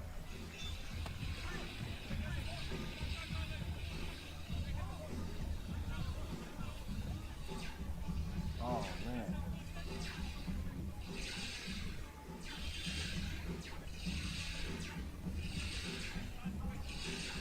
Moves on. They get the screen. Dribble through the legs. Nice pass. Indu shutting down shot with those long arms.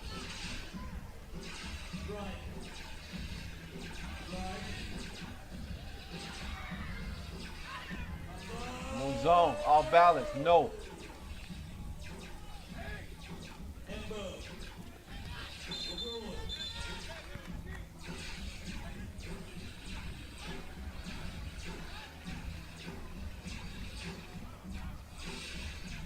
Foul call.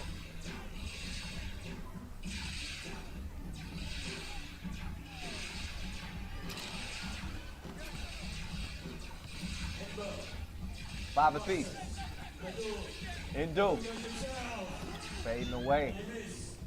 Big man takes that up strong. You might draw a foul instead. Now he's on the island. Pasao couldn't give him two. Costa with the drive and the lay. And he runs out to Pasao. Pasao, he had it off safety. Still missed his mark.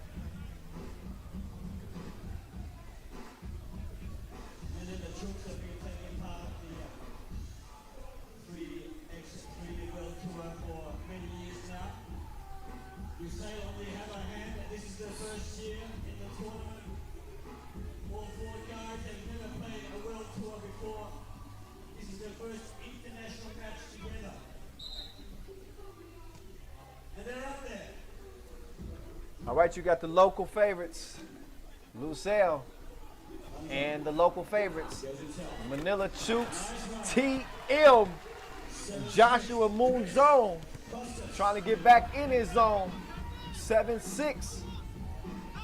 He's starting to precipitate. Here we go. Oh, decided to give it up. They gave it back to him. Mazone behind the back. Oh. Mishandled. So, missed chance right there, Santillan.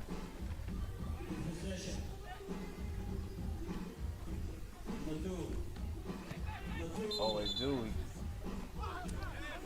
He had a great advantage there, Pasao. But, oh, Pasao, he pulled the chair on him. Oh, crafty.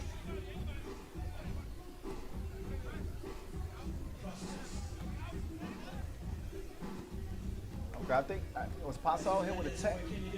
Might have been hit with a tech for play. That happened off cam. I didn't see that, but I'm assuming that's what that technical was about. 7-7.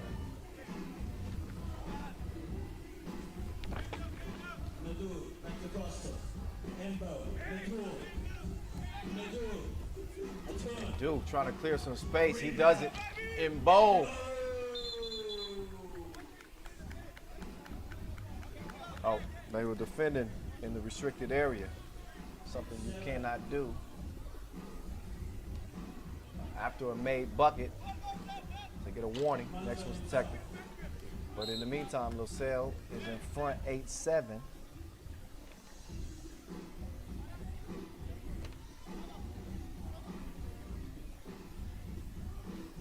Costas wanted it. Oh! He put him in spin cycle and lost him like baggage claim. I couldn't even get it out. I wasn't expecting the big man to even do this. Huh!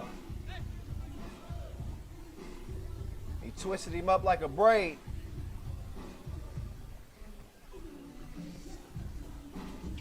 (9-7). Oh, Not nearly enough. Not nearly enough. 2-point game, it stays.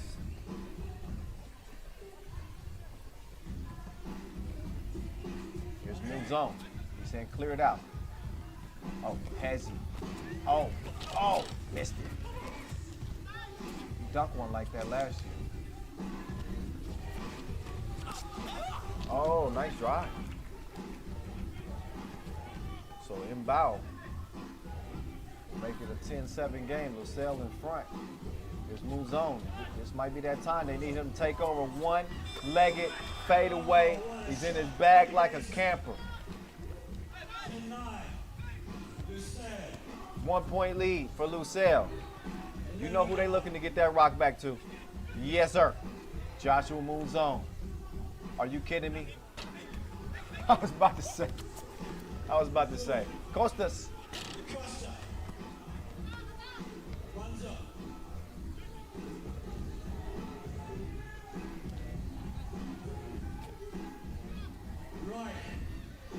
Straight on.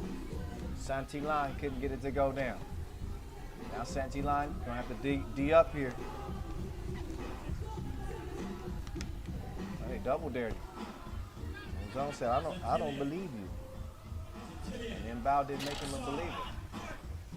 Santillan couldn't knock his down either. Moves on, gives it up. Santillan beat up. Costas lets it fly. He misses up, but hustles to get it back. Indu. He's fouled. And also looked like Troy Wright might have got hurt on that play some way. Tight game though. Would you expect anything different? It's an elimination contest.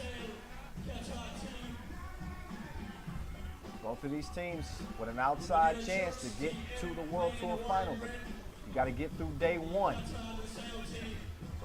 one of these teams' hopes is going to be dashed at the end of this.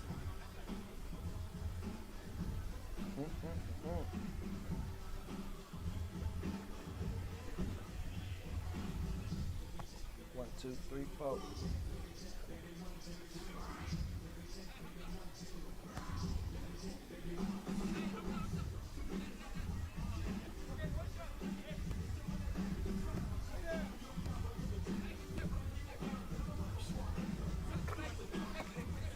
And dude's free throw, good, quick to the corner. Good defense there to get out there and defend it. Costas now gets it back, comes baseline. Oh, okay. That goes down. I'm not sure if dude's got a hand on that. Moves on. This is short. He's gonna get it back. Oh, Josh. Oh, spin it. He really did something spectacular. But he lost the ball on the reverse attempt. He'll need a rest.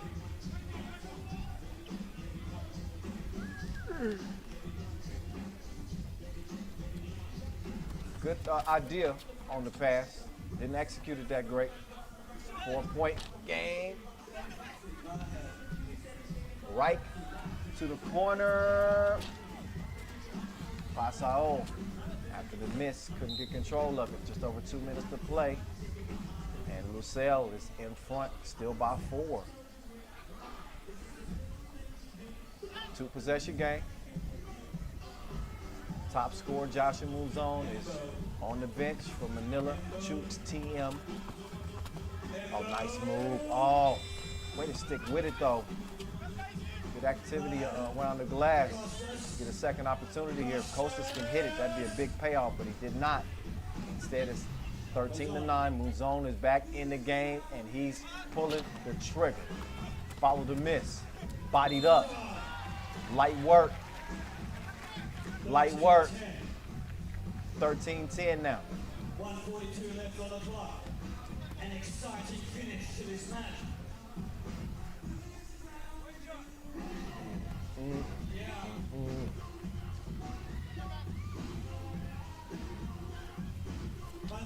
Oh, Muzone. Missed it strong. Buck and a half to play. 2-possession game at least. They ain't been able to do nothing with him to this point. He woke up in beast mode. He's out of control. They cannot harness this dude.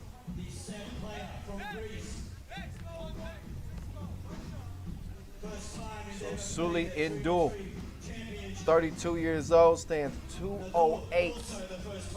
You want to talk about a size advantage? 14-10. Lucille with the advantage in the scoreboard, which is what matters most. Indu, up fake, hoop, and the harm. As Pasao got hit with a bad foul right there, left his feet. This game is slowly starting to slip away from Manila Chooks TM. 5-point game. That was their 7th foul, so 2 free throws. Nadul, he misses the first of 2, but even a second make here would make it a 3-possession game. And 16-10, where it's at right now. They got to get the rock to either Pasao, knock down a 2-piece, or that ain't the answer. It's stolen. Indu, it's your world. It's your world. It don't even matter. He don't discriminate. Anybody can get it. Zone, slick drive.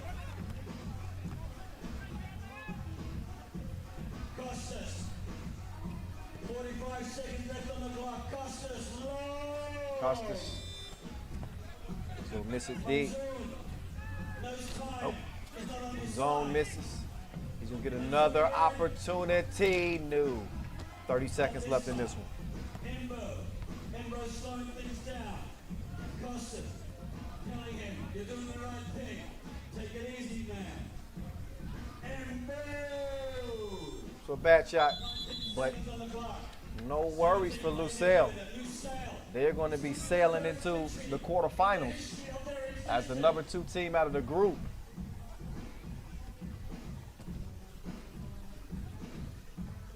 But Monzoon, he could cap a nice individual day for himself. No surprise to see him come out here and put in work. What the concern was, if you were a fan of this team, is how much help would he be able to get?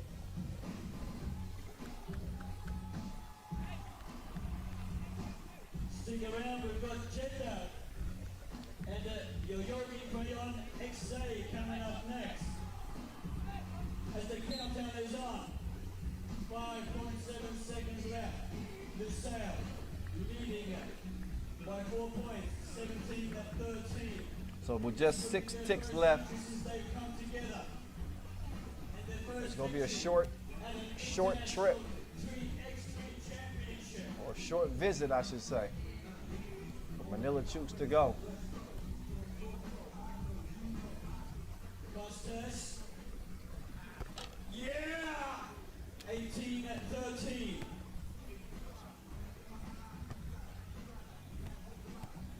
5 seconds left. A couple more free throws for some added insurance. Santillan draws the foul with just 1.8 left. Not a bad call. Don't forget, join us tomorrow from 3 p.m. for the quarterfinals, finals. We've got the shootout finals as well tomorrow. As well, we've got those international slam dunkers coming here to show us what they can do and what's new in slam dunk. Make sure that you join us. Also the final will be aired here tomorrow live from Doha, right where you are So once they get this, back on center court, it's 19-13. they get this free throw out of the way.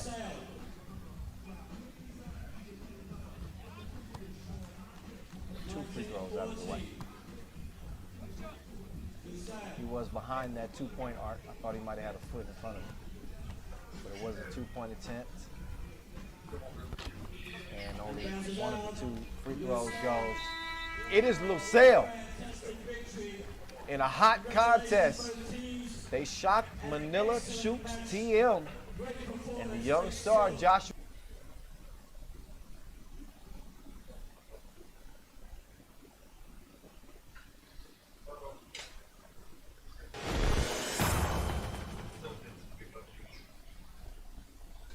So the Manila North fans expectant ahead of the opening possession of this final pool game of the opening day of play here in Abu Dhabi.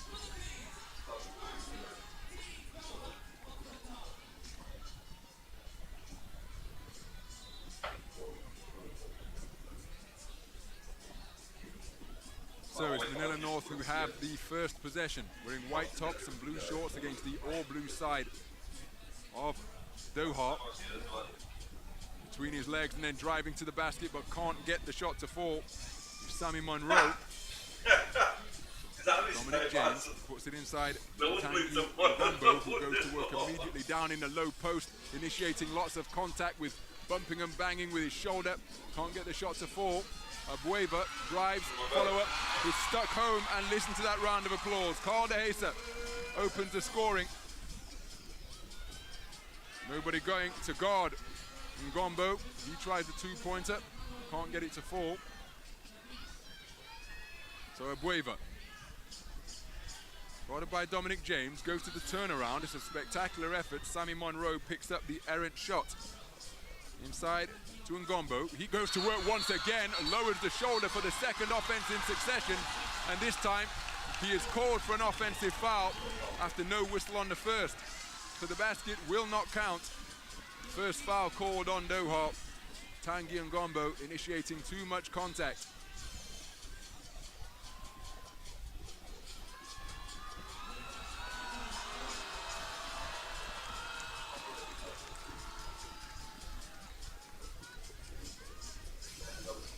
So just over a minute gone in this Pool D encounter. Manila North looking for their first victory.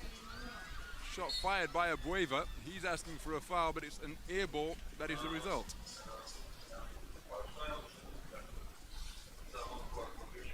So Monroe, guarded by Abueva. Ngombo sets the screen, then rolls to the perimeter. Monroe keeps the handle. Goes to the step back, air ball. He's asking for a foul. So neither side finding the range with any great effectiveness here in this final pool game of the evening.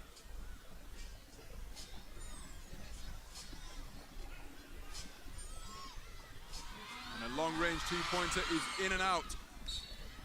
Troy Rosario couldn't find a range from downtown.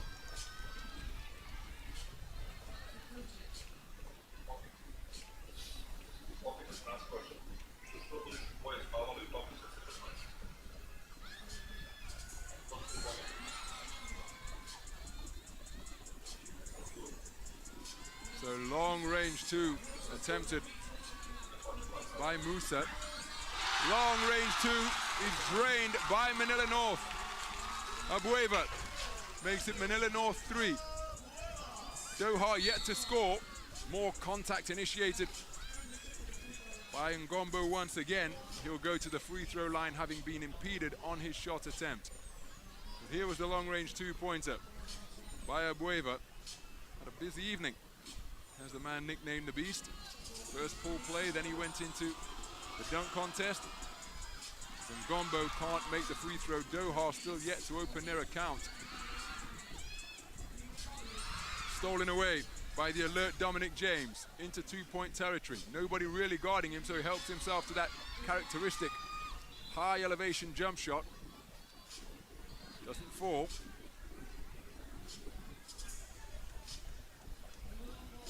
Just over 2 minutes gone, and d.o.o. have yet to score.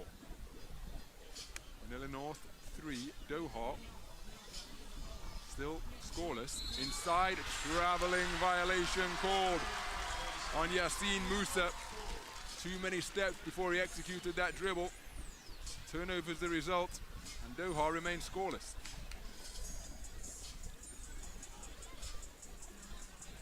So inside.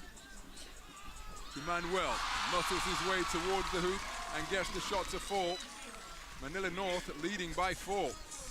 Slow start by d.o.o, completely out of sync in this their second pool game. Abueva turns back baseline, offloads to the muscle man, and listen to the round of applause that basket receives. Vic Manuel going up strong and finishing with one hand close to the hoop. Makes it Manila North 5, d.o.o 0. Count the basket. Count the basket. Terrific drive and finish by Dominic James, who'll go to the free throw line. Will try to complete the 2 points play.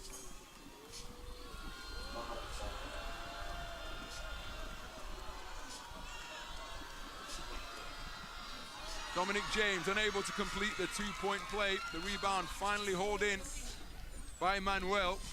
Posting up on the interior, and no way that pass is going to find him. It was Troy Rosario. As well as their silver medal finish at Asia Basket. Nasty dunk attempted as the whistle had already gone. It was on the ground. But Dominic James most certainly wasn't. I was about to say Troy Rosario as well as that Asian Games silver. They won SEA Games gold, the Southeast Asian Games. Philippines basketball team came away with it. Strong drive and finish by Sammy Monroe. Abueva, air ball on that 2-point attempt. Dominic James, Monroe from 2-point territory, kept alive by Musa, up strong. Spectacular offensive play by Dominic James. Shortest player on the court, but elevated terrifically to stick that shot home, but Manila North come right back and put their lead back out to 3. Musa looks at another 2, lets it fly. Front rim on the left, kept alive by Monroe, into the hands of James. James for 2, front rim. Monroe reels in the board, nobody comes to guard him. Abueva didn't get in the neighborhood. The rebound secured by Manuel. Go to the spin move. You heard the slap from way up in the bleachers here. And we have a timeout on the floor. 6 minutes remaining in the game. Manila North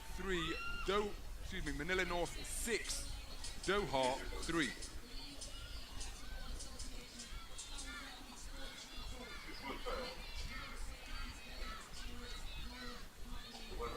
Cries of Manila. And they have a whole swathe of supporters here.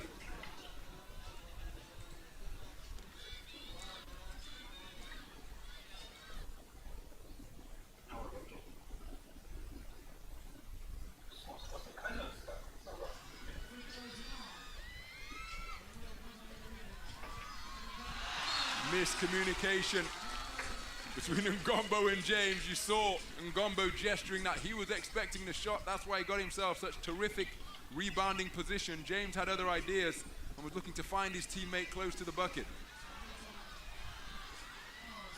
Broken up.